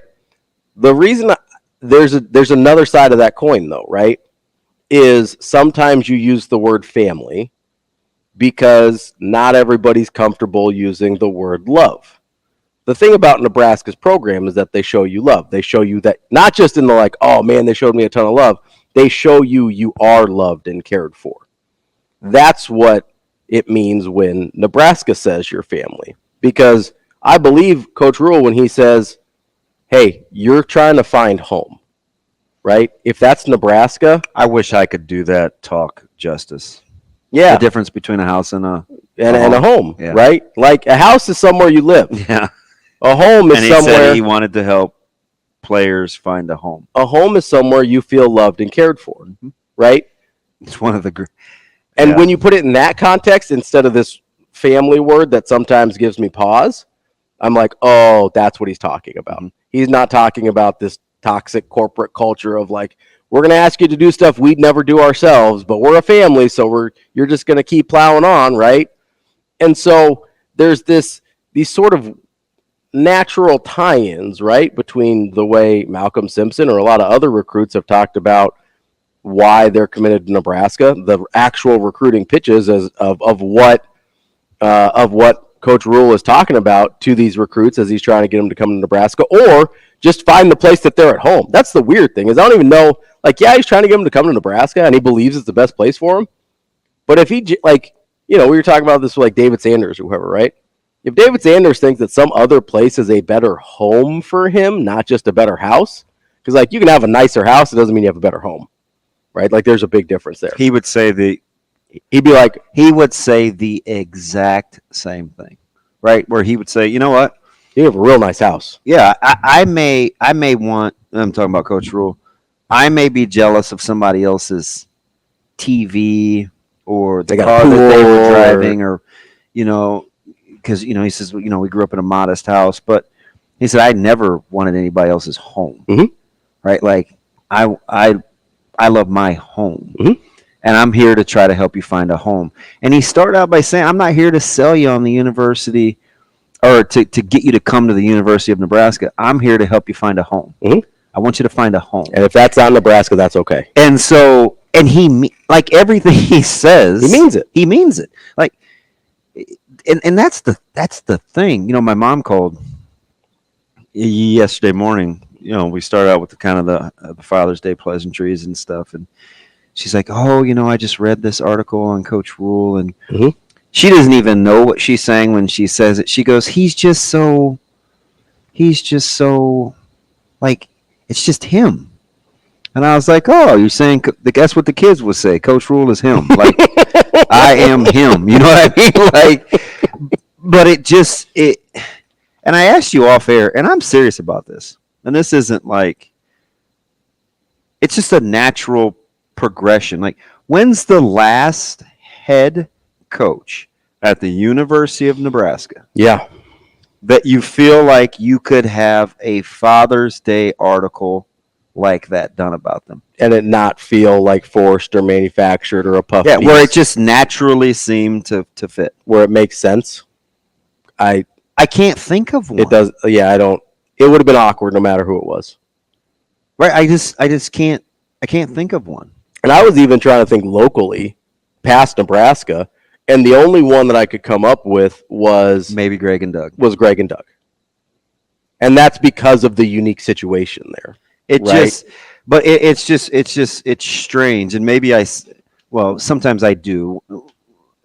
This is bad police work, but I see and I hear what I want to hear for confirmation. But I've said from the jump, even with your guy, Trev at the helm, I felt like the best way and I've said this 200 times, literally, the best way for them to combat what's going on with the freedom of movement and money and everything that's going on in college athletics is to create a home environment. you want to make this place like home, whether it's the facilities, whether it's the food, whether it's the diversified staff. You make it hard to leave. You're just like, gosh, this is really good. You have my best interest at heart. You know the kids that have the hardest time leaving home? The ones that have a really great home. Yeah. Right? Like you have no reason to leave. 100%. Right? So, and it's, and the way that you're not being taken advantage of as the parent is you stress the caring, not coddling portion of it. Hey, we care for you. If you can stay here, but as long as I'm paying bills, it's going to be this way, right? You cannot be living here. Just don't come in my house at 1:30 in the morning, right? I know you can. You may do that. Don't walk in my house at 1:30 in the morning. Yeah. Or whatever it is, right? That's how I feel about the staff, where you can talk about what kind of shape I'm in. You can motivate me by my academics. You can tell me that I can't get this anywhere else. You can say all those things to me as a player if you're my coach, if I know what? That you care. If I know that you care about me. What's the old you can call me fat and tell me I need to get in shape to play. Hey man, DB, you don't look like these other running backs. If somebody were to say that to me, and like I know it came from a place of love, I'd be like, damn man, I can't let you guys down. Yeah, like, or whatever. Yeah, right? Get after it. So if I'm Coop and I'm bringing all these guys in, hey, I'm gonna love you, but you have to play by my rules. You gotta do this, this, this, and this. If you can't do that, I can still love you. I'm just gonna love you from afar. Yeah. Right? Or offensive line. That's the difference, right? Is because the love is not conditional. The situation can be conditional in terms of like, yeah, if you don't play by my rules, I'm not going to stop loving you. Well, I'm not going to stop caring about you. It's easy. It doesn't matter if it's a relationship, your boss, whatever. If it's that real, and I talk about this a lot, like that agape love, the one without conditions. That means I want the best for you. And sometimes the best for you is not being anywhere around me. Yeah. Where I can have, like, I can go be happy for you, even if it doesn't have anything to do with me, because you're happy. Yeah. And you needed something else. Hey, go knock yourself out. Sometimes, no matter how much you care about a person, in whether it's relationship, whether it's family, whether it's player coach, whatever it is, whether it's friendship, sometimes it's just not. And you have to be willing to. Coach Rule has to be willing to say that to Tommy Hill. Yeah. Right out of the gates. 100%. Hey man, I care about you, but this may not be for you. Yeah. So it just seemed like naturally when you're reading the article, and you actually like read it. It's like this is almost exactly how he runs the program. What did I say a couple months ago when he's talking about, hey, once you play for me, you're always my guy, whatever. I said, maybe he's giving guys permission to leave. Yeah. Right? It's like, hey, I still love you. I'll always love you. I'll still call your coaches and check on you. It's okay if this isn't for you. Hey, how quickly did he get over Trev leaving? Very exact same principles. Couple minutes. Exact same principles. That's DB. I'm Ravi Lulla. We've got more coming up next. Wrapping up hour number 2 here on Hurrdat Sports Radio, AM 590, ESPN Omaha, ESPN Tri-Cities. We're live on Twitter, Facebook, YouTube. That's DB. I'm Ravi Lulla here on the Pillar Exterior stage. Talking a lot about a lot of different things this morning. Recruiting, behavior. Recruiting? Yeah, recruiting. The recruiting? Yeah. We'll talk with Tim Verghese here in just a little bit about some recruiting as well. Want to see, let's see if we can get a little momentum going. Yeah. We got one. Maybe we roll that into a few more as another huge recruiting weekend coming up as well. Kind of going back to back here, see if they can replicate kind of last year's June little flurry of recruiting activity. Maybe you were already like this because you were in the recruiting game for a while. Do you think you have a good sense on guys that like being recruited, like playing, can have fun while they're being recruited, but still like playing? Like, you have markers? Yeah, and I'd have a hard time. I don't mean like genetic coding or anything. Like, I thought you meant like Crayola markers. How long does your gene sequence, the alleles repeat? The good use of alleles. I like that. Good job. Thanks. People are like WTH, like nice analogy. I think I got a drop for that. What's that? I don't even recognize what we're doing. Is alleles? Is that a big word for you, Shano? Only 2 syllables. No big deal. 2, 3. Alleles. Alleles. I don't, depends how you pronounce that. That's totally on me. But no, I'd have a hard time probably, and I know this annoys me about people, and I'm fine with that. I'm a big like vibe check guy in terms of how I proceed with people. Mm-hmm. You know, sometimes I have a hard time quantifying. I was talking about this with Joe Mazzulla, right? I think it was mostly off air. I don't like Joe Mazzulla. I have a hard time quantifying why I don't like Joe Mazzulla. I just get this kind of sense about him that he's not a guy that's for me, which is fine. I'll probably never meet him. Not a big deal. But I was kind of the same way when I was either recruiting guys or covering recruiting a little bit for Creighton. You know, you're right. There's probably more than this, but I would call them like 3 distinct sort of archetypes of prospects. You've got the guys that just want a ball and the recruiting is just, you know, a thing they have to do in order to keep playing ball. Okay. You've got the guys that love ball, but also enjoy feeling the love, right? That's kind of the middle part. And then you got the guys that enjoy feeling the love more than they like playing ball. And I'm okay with the first 2. It's the third guy that worries me. Does the third guy have that? Does he have a marker? Like an indicator of, oh, man. Because that's what you have to decide. Yeah. Right? Because I think, well, I know this to be true. A lot of times when coaches and schools are recruiting you, mm-hmm. they do know exactly what they're dealing with. Mm-hmm. And internally, they know what kind of concessions they're willing to make. Yeah, there's a line they will this cross. This guy likes this. Let's just do this for now until we get him. Or there's, hey, this guy likes this. That's not what we're about. So we're just going to move on. Mm-hmm. And I think those kinds of discussions happen all the time. I've seen it, like, that's a total is the juice worth the squeeze question. And there are just some schools that won't compromise. Yeah. They just won't. I think Iowa and Kansas State are probably really good examples of that. So I actually think, I'm going to say this out loud, I actually think Nebraska's better at it than we think. They just don't publicly say, hey, you know what? You're better off coming to us. Yeah. Because at least we'll care enough to develop you. Mm-hmm. You take this act on the road someplace else, that's going to be on you. Yeah. But, like, I truly think they just can't say that out loud. Yeah. But I do think that's how they feel. Because they have I know, like, they have some non-negotiable principles. And being high maintenance isn't one of them. And if you do come across as wanting to be high maintenance, it better, I mean, their culture can take it on, I think, because you'll get checked.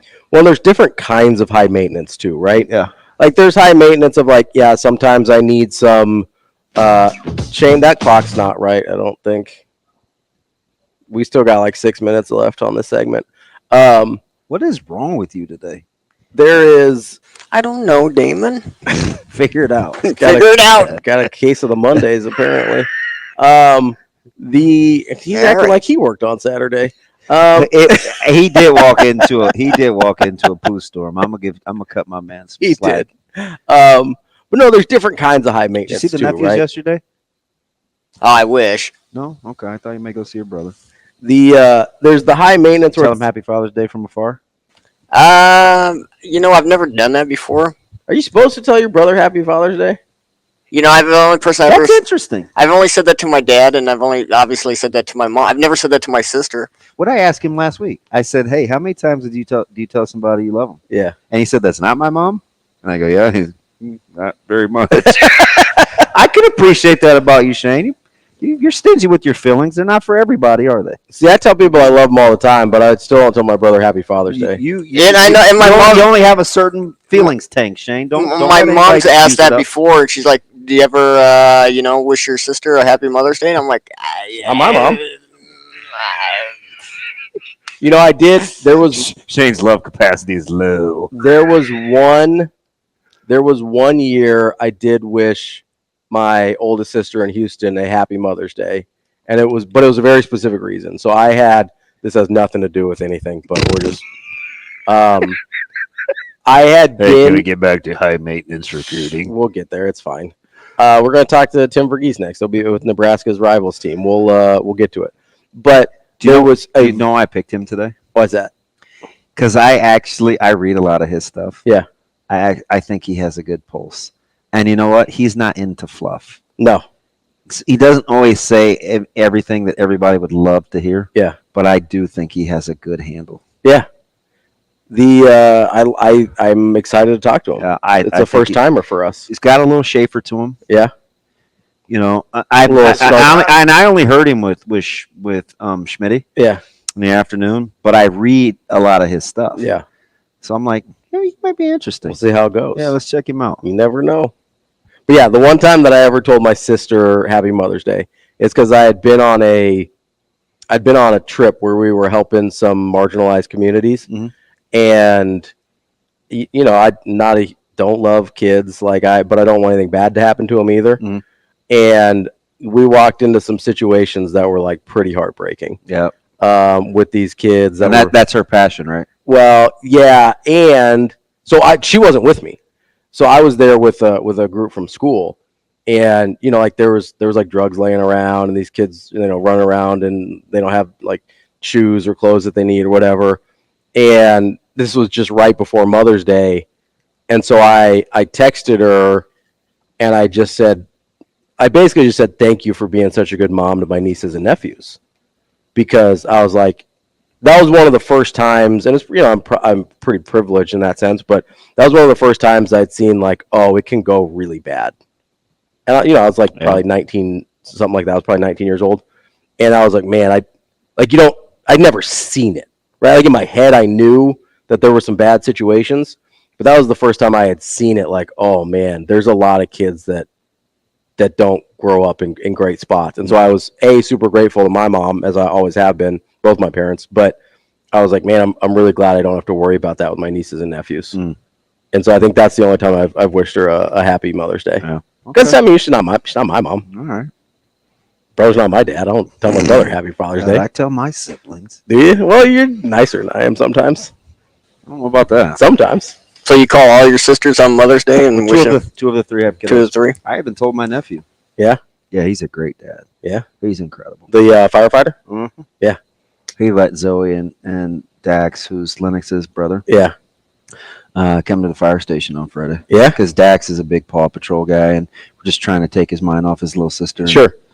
Yeah, it was since the fire station was amazing. Really? Yeah, I told him yesterday. Derek must not have been there. I said, man, you're a real he's a real, I'm telling you, he's the best Benning. Yeah. That's not my mom. that's not D? Yeah. I think D's the leader in the pack. Yeah, she's got that title right now. Wow. Putting up with us yahoos.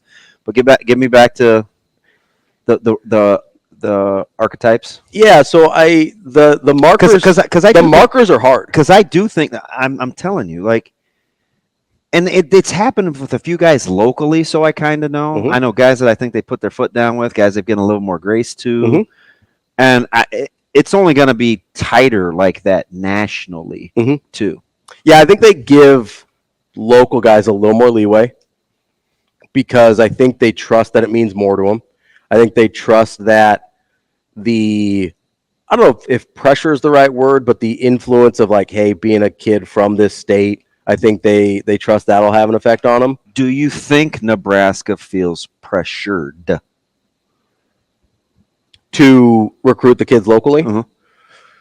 I don't think they feel pressure to recruit a specific kid locally. I think they understand how important it is to the people of the state. And I've said this before, that the talent here is respected. So if you And they've gone out and they've offered guys that other places wouldn't have offered, other staffs here wouldn't have offered. And because they've done that, I think the university gets some grace, the coaching staff gets some grace if they don't want to offer a guy. Because it's not we're being disrespectful to the talent. Yeah. If you offer a bunch of guys and then you don't offer one and you're like, I don't know about that, I think people will assume it's for a reason. That's the sense that I get, at least. I'm with you. They'll have some guys that they can develop where they can look back to as benchmarks. We can talk to Tim Verghese about that next. He's from Nebraska Rivals and joins us here on Hurrdat Sports Radio. Kicking off hour number 3 here on Hurrdat Sports Radio, AM 590, ESPN Omaha, ESPN Tri-Cities, KFOR, and Lincoln. That's DB. I'm Ravi Lulla here on the Pillar Exterior stage. We are joined now by Tim Verghese of Inside Nebraska. Tim, how are you this morning? Not too bad. Can y'all hear me okay? Yeah, you're good. Hey, no pressure either, man. It's like, I heard you with Schmitty, and I'm like, okay. I ran over to meet you this spring because you're good buddies with Steve, and I think Steve does a fantastic job. So I read a lot of your stuff, and I told our listeners, I'm like, you know what? A lot of guys, a lot of guys have started with us. I think he's pretty good. So no pressure though. Right. But I do so far. Let me tell you what my favorite thing has been since you've been with the guys over at Inside Nebraska is I love the fact like you're thorough. You go to places so you actually see, and you don't always give like these flowery, hey, this is what I think people want to hear. Like I can tell there's a certain amount of honesty and authenticity, man. So right off the bat, I just want to say I can appreciate that.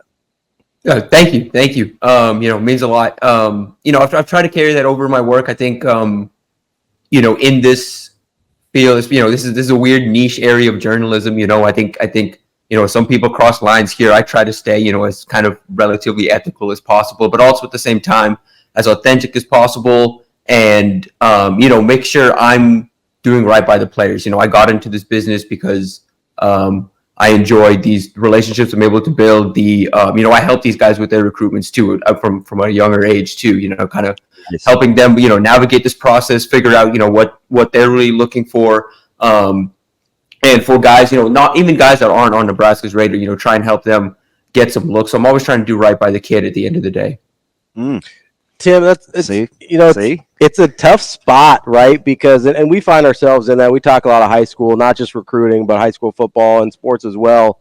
And it's kind of a tough line to walk, right? Because you want to be authentic and you want to be genuine, but at the same time, you kind of don't want to crush a kid too if he kind of has if he has a bad night or maybe somebody commits to Nebraska and you don't love his tape and you go, like, how do you navigate that? Because that's something that DB and I deal with all the time. And, I'm just looking for pointers, honestly. Shoot, I'm at it. Yeah. I think it's a healthy, not even constructive criticism, but I think you can read, if you read like my analysis pieces when Nebraska gets a commit, I'll put in there, all right, here's the things he does well, but here's the things he could work on. And I make sure it's just like a thing he can work on, a thing that can improve, even if there's like, a real red flag or a real issue there. Like, there's some takes Nebraska's had over the last 2 cycles that have been like, are we sure? But, I'm always going to be like, hey, at some point you got to trust the staff. They've done a good job developing. They have a track record of developing. And so I make sure to let that be known as well. And, when you go make a live eval, you see a player and you're like, oh, this wasn't great. This was not this was a bad rep, or this is just a bad day for him. I'm not going to overly comment and try and put a kid down ever. I'll make an honest comment of just like, hey, it wasn't his best day, but those days happen. I think everyone's human. People kind of understand that. So one of the general thoughts that I'll let you speak to is with the latest 20 some odd offers from this camping season, going all the way back to Texas, to Friday Night Lights, and to Coach Rules camps, to even the guys that have committed from OVs. We keep hearing this F word of family, and they made it feel like family. And not to understate it, but do you get a sense when you talk to these guys, some of the specifics of what that family thing is, or what they feel when they use that general term? Malcolm last night, I hopped on the phone with Malcolm Simpson once he got back in Houston, right before he committed, and we kind of touched on that and kind of asked him to explain what he meant by it and kind of give me some good insight. Essentially, and he basically said, as soon as he got on campus, he kind of it was just a warm atmosphere, and you guys know, you've been around this coaching staff, they're very welcoming to everybody. They treat everyone relatively equally. They treat everyone well. The staff that goes above and beyond kind of to make sure everyone gets fair and equal treatment on campus. Everyone feels like a priority. So it's that aspect of it is been big, but also like Vincent Carroll Jackson told Malcolm, hey, Malcolm, this is how it is all the time. Like, this is how they are all the time. There's no two-facedness here. There's no, you're not going to come on campus and then all of a sudden, it's not what they made it seem out to be. It's exactly what they've told you this entire time, and it's going to stay that way the entire time they're here. So I think that genuine authenticity, the fact that you get on campus and everyone embraces you. I was an intern for 247 when the Frost staff was here, and I remember hearing, hey, the offensive line room is really close, or the cornerback room is really close. But here, everyone I've talked to is like, hey, the team is close. Like, the team is a family. It's the entire team. That's a distinction. And it's like, so it's not just these position groups that, individual, to his credit, like Travis Fisher built an incredible culture in that DB room. But now it's like, hey, that culture is permeated throughout the entire roster where everyone understands each other. Everyone gets along. We've been at these camps these last 2 weeks, and you see just the way these players that are volunteering to help run these camps, how they're interacting with each other. They're bouncing around to different stations, having fun with the other guys. And it's just like, cornerbacks and offensive tackles don't have a lot in common. What are they doing interacting? But here they are, dapping each other up, like laughing and in a big circle. That's been really cool to see. Tim, you're going to be a star. No, I'm nodding. Like that. See that distinction that you just made, and he kind of just glossed over it because we're into the storytelling portion of what he meant. Mm-hmm. But the difference is, I remember Sean Padden said something to me a couple months ago, Tim. He said, I was just talking to him off topic, and we were talking about Coach Raiola and how his pre-practice is like most people's practice, and we just were lamenting about Coach Raiola. And he said, the camaraderie and the chemistry that he has in his room is undeniable. So what we want our guys to do is you either trying to replicate that or ask the questions on how they're so tight-knit, moving as a unit as we've ever seen. That's one of the first things that the staff noticed when he was retained, was how almost to a man in that position room, the offensive linemen were like this one singular unit. And that was something that they wanted to be a part of what their whole culture was. So to hear you say that, because you're dead on about Fish too, right? That's how he recruited. It was very specific, but it wasn't everybody. It was just kind of this group and that group. For a guy that was just interning back then, that is 2,000% spot on. And it's something that the new staff recognized right away when they got here. Yeah. So, Tim, let me ask you something here, because we kind of get into this philosophy of what can Nebraska use as a distinguishing factor in this player movement era and things like that. And is it, you mentioned kind of Vincent Carroll talking about how it's the same here or same on visit as it is all the time.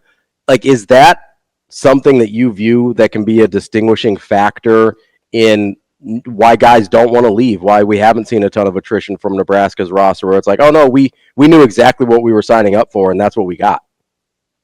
Yeah, especially in this current era of NIL, player movement, all of this. I think being authentic and being genuine goes a really, really long way. Because I've moved around at this point. I've covered Michigan, I've covered Texas A&M, I've now covered Nebraska. And it's like, I remember, covering A&M under when Jimbo Fisher was there, and just some of the stuff I was hearing on, kind of what it was like during the recruiting process versus what it was when they got on campus. And that's not just an A&M thing. That wasn't just a Jimbo Fisher thing. That happens at other programs. It's guys that are treated a certain way during the recruiting process, and they get on campus and, maybe they don't pan out or don't pan out the way they want, the staff wants. They don't show up, the right weight. They don't show up, they show up out of shape. And then the staff just kind of kicks them to the curb. They don't get any attention, 6 months later in the transfer portal.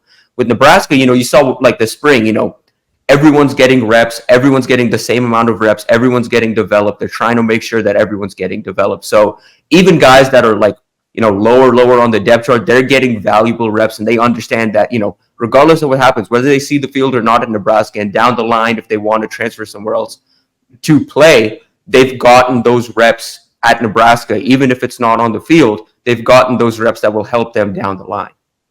One of the other things of the many accolades that I was giving earlier that kind of drew me to your writing was your kind of your eval and your thoughts on a guy that's ridiculously close to me and Christian Jones. He's been describing this whole recruiting process as he's going to go by feel, right? He's a patient soul, and you should be around him every day. He's even more interesting. He's kind of a football savant. But having said that, he's very, very thoughtful. When you look at his recruitment in comparison or in addition to, I mean, it could be the same because they're talked about in the same vein. For our listeners, compare kind of Merritt and Jones, not necessarily compare like the personalities, but why Nebraska could love those guys on the roster outside of just being highly rated guys. Yeah. So Dawson, he's relatively, and this might come as a very surprise to distinct people. styles, right, in terms of how they're embracing recruiting. Oh yeah, two very different styles, and how Christian at this point is he's done this for a long time. He's kind of nonchalant about, not even nonchalant, but he's very thoughtful, like you're saying. Like that's a good word. Yeah. But like, I went out to Westside and one of the scrimmages, and I was talking to him just about it. He's like, yeah, I'm just kind of going off field. I'm kind of just trying to find what feels like home right now.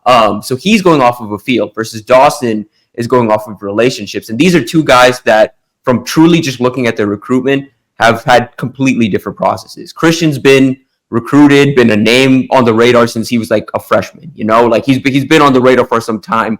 We've got pictures in our Rivals database of him talking to Scott Frost at midfield. He's been around for a while. He's been on Nebraska's radar for a while.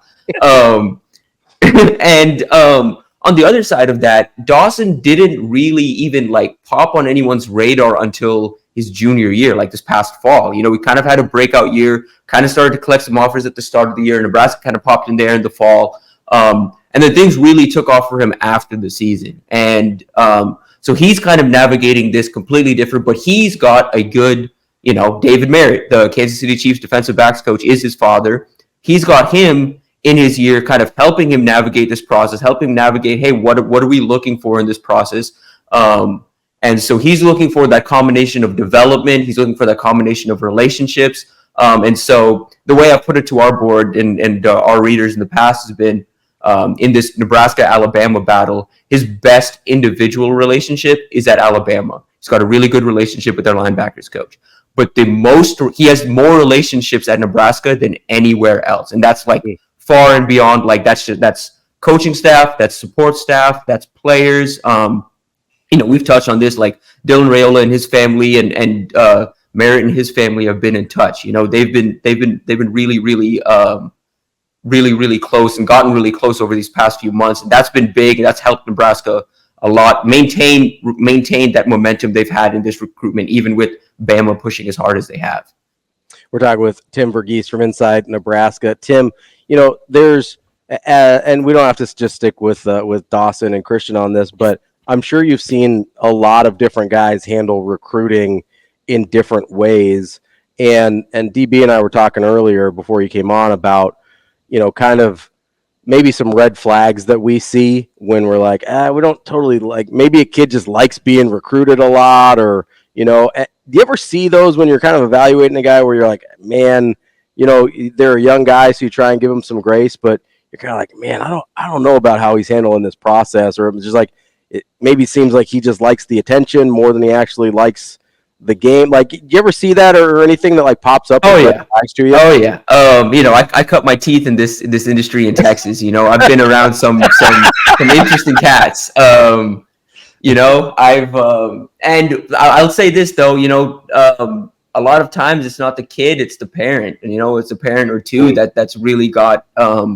There's a recruit down in Texas. I think he signed last cycle. Not going to name names, but his parents kind of took him to like 15, 20, 30 different schools over the course of his recruitment. It's just like, that's just way too many. Like, you have to navigate, like, it's a waste of everyone's time. Like, there's no reason as a 4-star recruit, you should be this late in your process. You should be going out to schools like, Syracuse, when like Michigan and Bama and those type of programs are pushing for you. Like, why are you making a random trip out to New York and then driving from New York City out to Syracuse? Like, I don't understand that. And so there's a lot of times you see it, and then you talk to the kid and it's like, the kid's just like, oh, I'm tired of this. I'm like, I just want to be done with this process. But it's their parent that is like, hey, we want to get everything out of this recruiting process. And I understand that, this is a unique experience, but at the same time, there's a line, there's a line of like, hey, we're crossing a line here. We're going a little too far. But in terms of red flags you're looking at like guys that, now there's unlimited official visits, but most everyone's kind of sticking to that, 4 to 6 official visit range. You see a guy that's taking 7, 8, 9 plus official visits. That's a guy that loves the process too much. That's trying to just get wined and dined and isn't really looking for, it just has too many options on the table. It's hard to count on that guy. That guy's making 8, 9 official visits now. That guy's probably going to be in the portal in a year or two if he doesn't see the field immediately, So you're looking at that, and just in terms of red flags and how they're handling the recruiting process, what they're looking for. You talk to a guy and you're like, hey, what stood out about Nebraska? And they're just like, oh yeah, really like the facilities, really like the environment, really like the area, but then they don't say anything about the coaching staff or the development. They're not really talking about, what the opportunities to play with, how they fit on the field, what their role would look like. I've talked to guys, and I get it. It's the NIL era. Get your bag, do what you got to do. But I've talked to guys straight up that are just like, hey, it's about who offers the most money, and for that, those kind of guys, it's like, I get it. On one hand, I get it. This is a player empowerment era. Get your money. You never know what's going to happen. Ideally you want to make it to the NFL, but there's no guarantee there. So sure, yeah, get your money. And if it's truly like all things are equal, you're down to a top 5 of some of the top programs in the country, and at that point it's just a bidding war. That's a little different than someone that's just straight up approaching the recruiting process from the very start. Like, I'm just going where the money is. That's not the right way to go about this process. Tim, as we're talking with Tim Verghese from Inside Nebraska Rivals, let me ask you about quarterbacks, because it sounds like you're describing quarterbacks a little bit. Just having been around this for the last 20 years, where there's this unique ability to kind of game the system and doing the camp circuit, and I've seen it all. But Nebraska's got another offer out to Michael Clayton. You guys have got a great piece on site about it. But when you're looking at guys like Clayton and Raiola, Dayton that is, and Van Bosch, and I think Nebraska's got, 15, 16 offers out to 2026 quarterbacks. In your opinion, and you can even throw Latif into this as well as another future quarterback, are there distinguishable traits that you're looking for, since it's such a volatile position when it comes to recruiting? Do you have some tells? Yeah. For me personally, I'm big on like the thing that sold me on Latif was, this guy has got a capable arm, but he's not going to blow you out of the water with his arm strength, but you watch him play, you watch him throw, he's completely in control. Like, I like that element of it. He's completely in control of the offense he currently runs. He's consistently accurate. He's got good touch. He's got good poise. I look for that. I look for guys that can like accuracy. You can't teach that. You can. Josh Allen's the only person I've seen suddenly get accurate. It doesn't happen very often. Josh Allen's the one person that, just by fixing his footwork and making some mechanical tweaks at the NFL level, got accurate when he just wasn't accurate his entire career. But that's something you can't really teach. You look for poise, you look for touch, and then I guess an intangible that I kind of touched on when Latif committed. guys are drawn to him. Guys are drawn to that QB1. I like that starting quarterback, that guy that, can command a locker room, that is enjoyable to be around. Dylan has that. Dylan's just in his own right, a polarizing prospect, because of people are drawn to him because he's Dylan Raiola, but also he's got that personality. Guys want to be around him. Guys enjoy hanging around him. Guys enjoy talking football, throwing the football with him. Latif's the exact same way. When I was talking to people on the West Coast that have covered him, they're like, hey, with Latif in the boat, like, he's going to be a peer recruiter. Even though he doesn't know what his role at Nebraska is going to be, he's going to be a peer recruiter because he's naturally just draws other people in. Others are drawn to him. And I think Nebraska's looking for that as well. You look at the guys they're talking to in 2026, like you said, they cast a very wide net. And someone asked me about that literally on Twitter yesterday. And I just responded, this is how the elite programs, most of them, this is how they recruit quarterbacks now. Nebraska's a little behind the eight ball here on 2026 just because of trying to get that 25 in. Glenn Thomas just got here in the spring. He's kind of making his own evals. So he's kind of gone in and seen some of these guys in person and made some offers, cast that wide net. So Nebraska's now in the running for a bunch of these quarterbacks. And I think over the course of the summer and going into the fall, you're going to see them hone in on a top 5 to 6. I mean, you're already seeing that process, the immediacy of his hiring, whether it's the development of the quarterbacks in the spring or the guys that he's been able to establish relationships that they kind of green light to offer, it's been astonishing. Like Thomas they've really let him go to work, and he's apparently really, really good at what he does.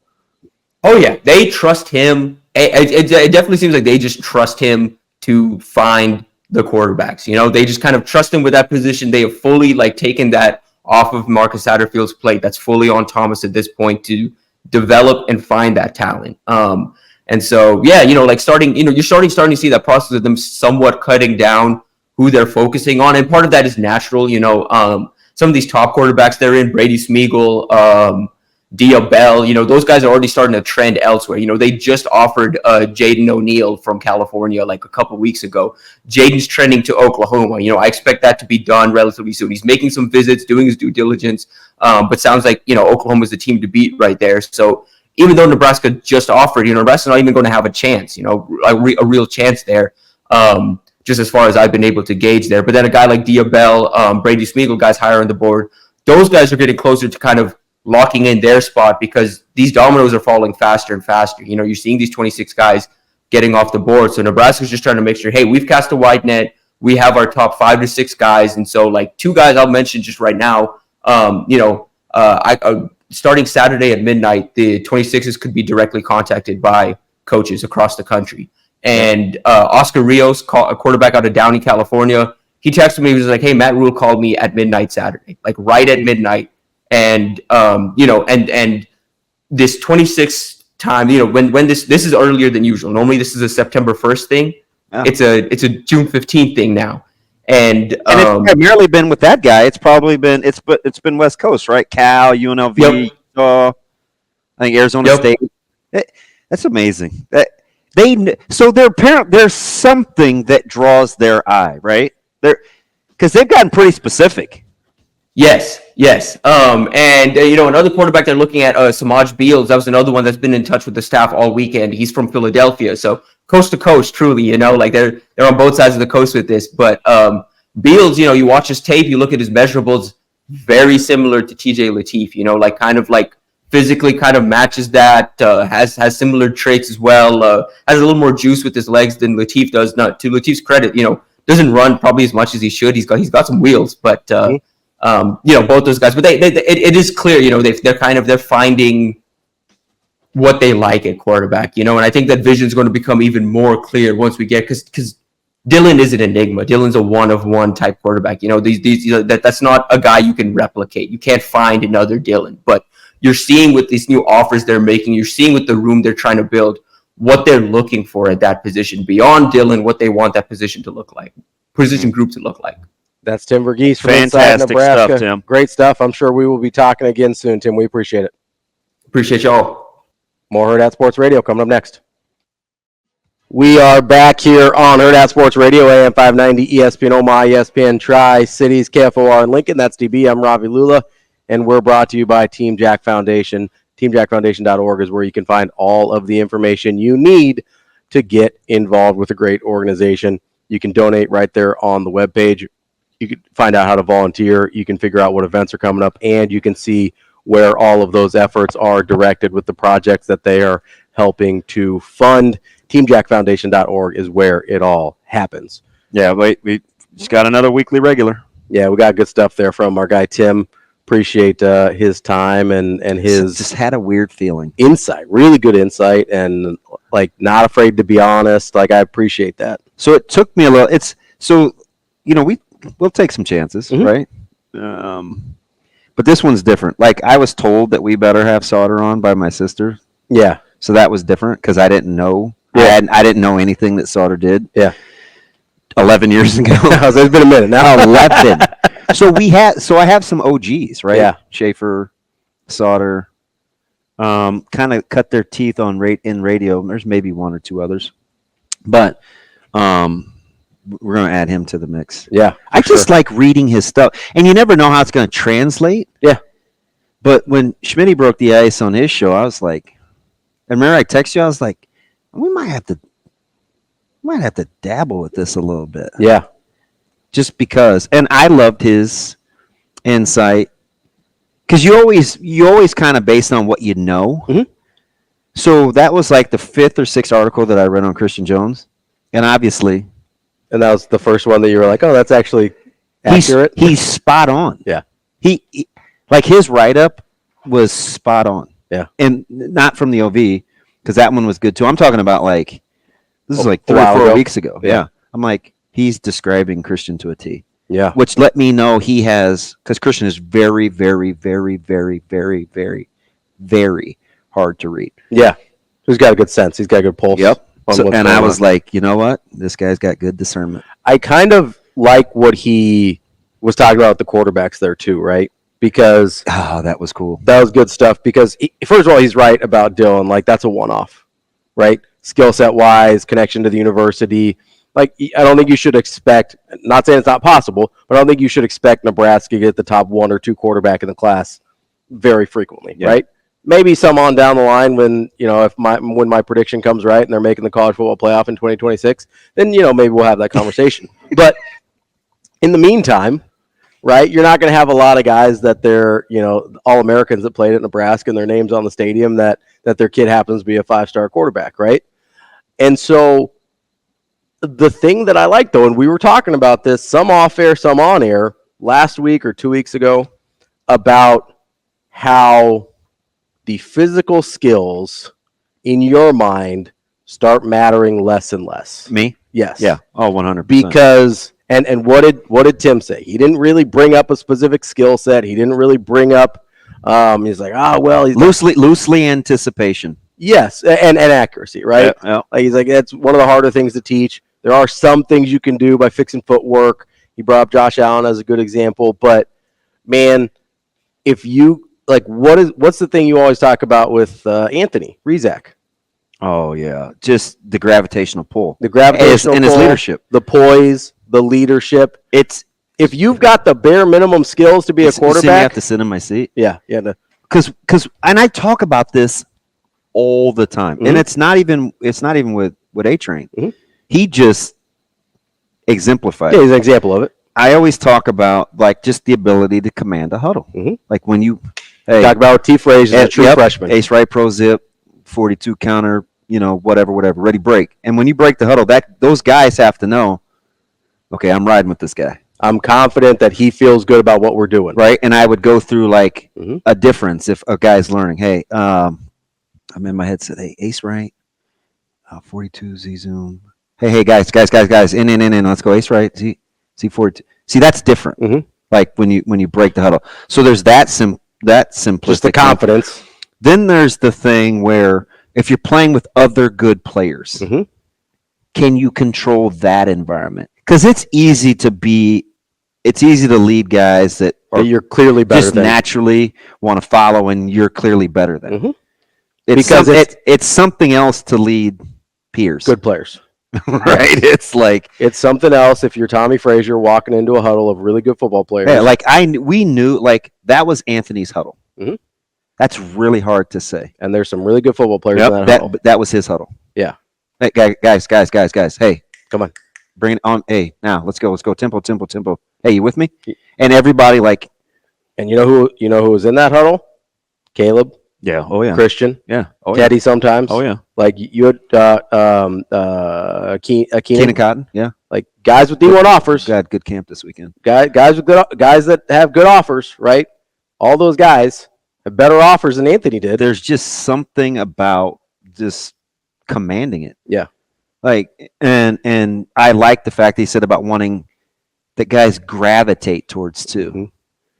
Because that's something you cannot that you really can't teach. You just can't put a premium on it either. And I said this about quarterbacks that have to deal with high maintenance guys, whether it's Romo feeling like he had to force feed Des Bryant or T.O. or like we've seen even quarterbacks at the NFL level get eaten up by it, get consumed by having imagine in college by high maintenance guys, and it's way worse. I've seen guys ravel. Well, because the maturity is less on both ends, right? So the high maintenance guy is less mature. The guy trying to deal with the high maintenance guy is less mature. As Coach Huffman, he's got a degree in it. He knows what he's looking for in a quarterback's temperament that can handle guys that need to be fed. Yeah, that's why I was a big Nate Glantz guy. Glantz's his demeanor. Not only do you gravitate towards him, he was able to handle everything that. Listen, what if you play with a running back that wants to rock? Yeah, like you have to be able to navigate that. So I really like the insight, and I also like he broke down Merritt and CJ beautifully, right? Just the difference between the two, because when the fan base they read write-ups and they look at recruiting and they say who else is it offered. They don't always deciding between. But what he's describing as a recruiting beatnik, that's really what it's about. Is it's understanding the personalities. Because for my money, they couldn't appear to be two more different people. Certainly in how they're approaching this. So that's where consistency in your recruiting profile and how you do business absolutely matters. Well, and the other thing, I'm just telling you, I mean, CJ's tough. Tough to get a read on. Yeah. Well, and the other thing that I kind of appreciate it is like recruiting sites in general and rankings and all these things are mostly about things that you can quantify, right? Yeah. They're measurables, they're tape, they're things like that. But I would make the argument that if you've got those bare minimum qualifications, then actual success is almost exclusively about the things that you cannot quantify. Yep. So you've got this, which is mostly what I always care about, yes, right? It's just weird. Which is why you have this disconnect between recruiting rankings and on-field success. That's not to say that recruiting rankings aren't good and helpful and useful. Like we look at them, we follow them, we talk to the recruiting guys all the time. This is not a disparagement on recruiting websites because they are a terrific tool for especially fans to use to kind of get a grip on what their team is doing. But it's a starting point, right? It's the combine. It's the jumping off point for talent evaluation. And the thing that determines the success of those guys is A, a thing we can't quantify, and B, a thing we can't see, especially from a distance. Yeah, it just matters, man. I love that. Because I mean, I'll go back to Stetson Bennett every day of the week because I'm not a huge Stetson Bennett guy, and it just seems like this comes up a ton, and it's regardless of sport. Because look at him, whether you're talking about KD versus Steph, whether you're talking about, but look at Stetson Bennett. There is no earthly reason physically that guy should be on a pro roster. Not just that he should be on a pro roster, that he ever should have started at Georgia. Look at the guys that he beat out. Justin Fields, yeah. Like look at the guys that this dude consistently beat out and that had to get out of town in order to get playing time, and not just get playing time, but go get drafted in the first round, by the way. Yeah. There is no earthly reason that dude physically should have been able to do that. But what did we see? Yeah. We almost saw them go 3 straight national titles because, in large part, of what that dude was able to do. Everybody, why do you say Anthony's the best player in the state? This, that, and the other. There's your son. There's this. Listen, man, because he can control those yahoos, and he's really, really good. That made him the best. Yeah, it's a thing that is unquantifiable, and if Adam McClintock ever figures out how to do it, he'll never work another day in his life. We've got that with the cat combine. That's DB. I'm Ravi Lulla. We'll finish up the show next. Shane, I'm gonna do an ad read here in a second, but you really gotta play the stuff against Florida State. Like, nothing else happened over the weekend. We're on that. That's twice today on Christian Moore. We're doing the cycle twice today. Hey, Shane, Was that not the best highlight from the whole weekend? No, we had 3 walk-offs. We had 3 walk-offs. That was the best highlight from the whole weekend. Hey, I gotta tell you about UnionOmaha.com. Make sure you get out to. So I should have played I should have played the Virginia walk-off over Florida State. Is what you're saying? Virginia didn't walk off. Or the one over Florida State. Appreciate you paying attention. UnionOmaha.com is where you can get tickets for your Union Omaha squad. They're back at home on Thursday, June 27th. We know people are kind of busy doing some College World Series stuff right now, but if you want to get some sports fix in here locally as soon as that's over, make sure you get to UnionOmaha.com. They'll be playing Chattanooga in part of the USL Jägermeister Cup, and it is Cancer Awareness Night as well. That's 7 p.m. at Warner Park on Thursday, June 27th. UnionOmaha.com is where you get your tickets. We are efforting one Kendall Rogers from D1 Baseball. But can I make an apology? No. Shane, stand on business for No. I'm going to apologize for playing that. I didn't even really think about that. Can I play my alternate clip? No. Yeah, play it. Play my alternate clip? No, it's going to be the walk-off. 3-1.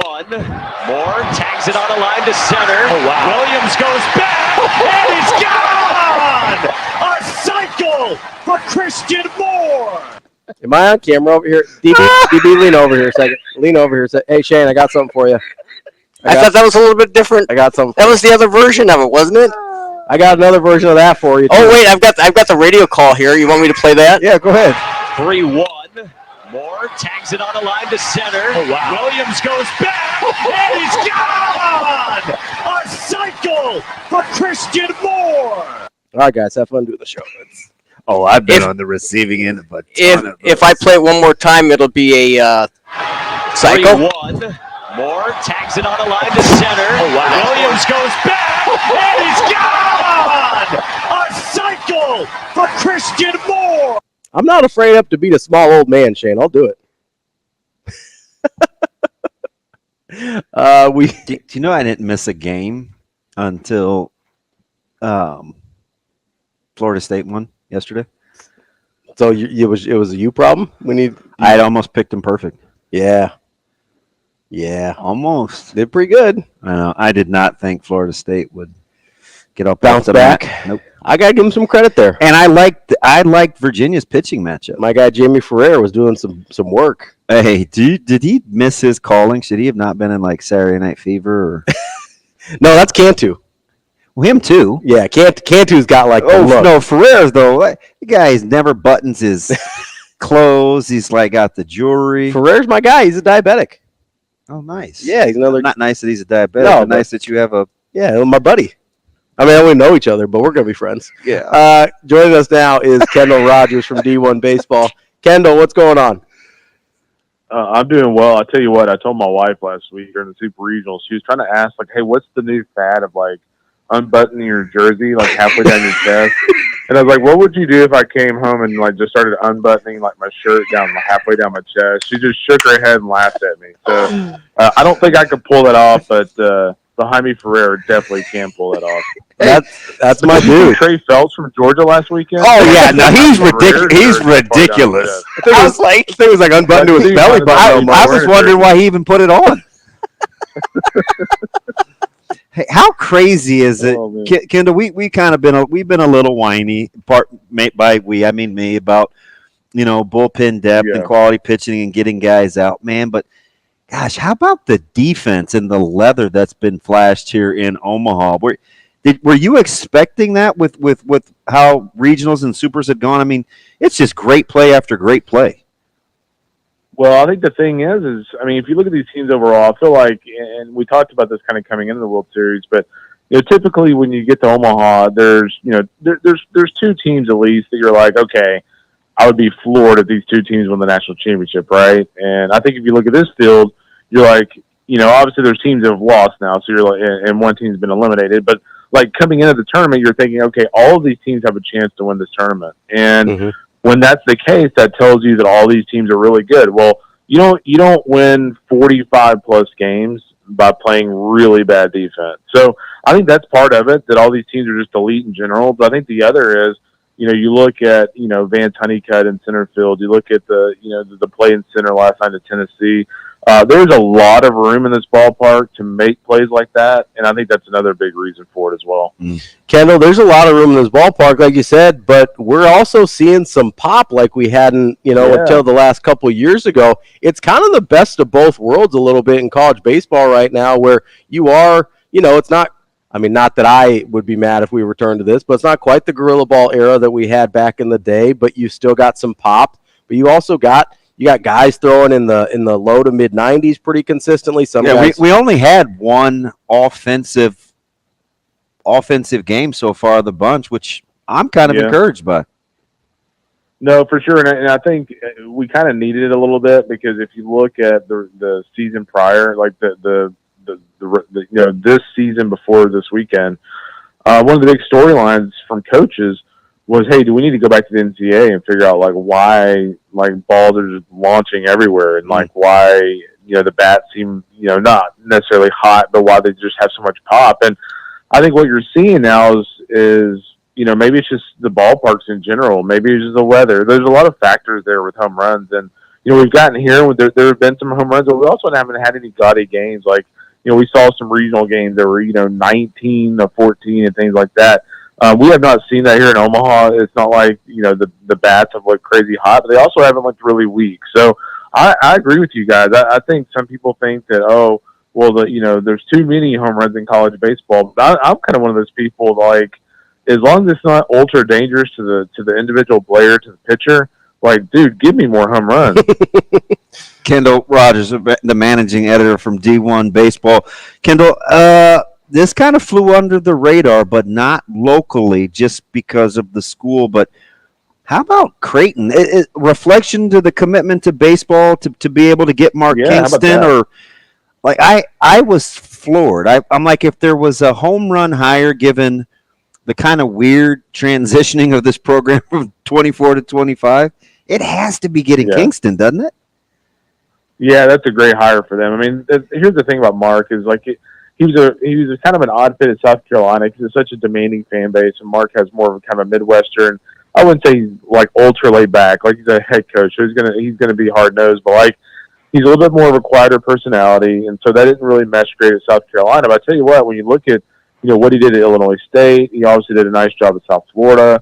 I mean, I can't imagine a scenario other than this where Creighton could hire someone who was in a super regional 2 years ago. It was in a regional this past year as their head coach. Not only that, but they're going to hire Billy Mole, the former South Florida head coach, as their pitching coach. You got a guy who's been a head coach in a super regional before, and he's going to be the pitching coach at your school in the Big East. So, I think after they didn't promote Gandasi and that received a lot of negative feedback, I think to their credit, I think Creighton athletic department kind of said, hey, you know what? A lot of people aren't happy about this. We need to go out there and make a really good splash hire, and I think they did that with Mark. So, Kendall, and you may know more about this than even we do here locally because of just your connections. The succession plan is still what it was before, right? Where Service is still getting his last year. Because, like, this is, we're in a spot where this could be a little awkward with Kings. It's a little awkward. You go from the head coach of South Carolina to essentially answering to someone else at Creighton University for the first year. But I've known Mark forever, and I can tell you right now that he's one of those guys that for him it won't be awkward. It's like if anything, it's kind of unique because if you're Mark Kingston, like Ed Service is still the head coach, so what you're doing is you're literally just spending all summer on the road recruiting and building the roster of the future that you want, not what he wants. So it's kind of unique to some degree. You can basically just become a full-time recruiter. I had to take a double take, but quickly, Kendall, 2 matchups today. I think they'll both be close games, but what else is new so far, knock on wood, since we've been here with Florida, North Carolina State, and A&M in Kentucky, man? How are you kind of capping this one? Yeah, real quick. I mean, I think looking at the first game, I kind of roll with Florida. I thought for the first 6 innings against A&M, they looked like the Florida that we saw before regionals all year long. Not just really bad at bats, not really good swings. But I tell you what, they made adjustments in the last 3 innings. I felt like Florida was kind of back to who they were in the regionals and supers.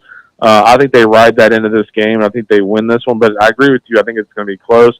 I think in the nightcap, I think the big key will just be like how long can Ryan Prager, give A&M. I mean, obviously he's well rested. I think he only threw like 34 pitches in the super, and that's well over a week of rest with 34 pitches. So if he can give them 6 or 7 and they can go right back to Aschenbeck, they're in great shape. If Prager is out by the 4th, they're going to need some. They're going to need some Herculean performances out of the bullpen from some of the relievers that are not named Aschenbeck or Cortez, but. My money is on Prager, giving them some length, and I like A&M, and yet another close game tonight against UK. What are the odds we could keep both these totals under 10? It seems like we're trending that way. I'd be happy, Kendall. Let's go. Let's do it. That's Kendall Rogers from D1 Baseball. Kendall, we appreciate it, and enjoy the games today. You got it, buddy. Thanks, KR. Appreciate it. That's DB. I'm Ravi Lulla. We will be back tomorrow here on Hurrdat Sports Radio.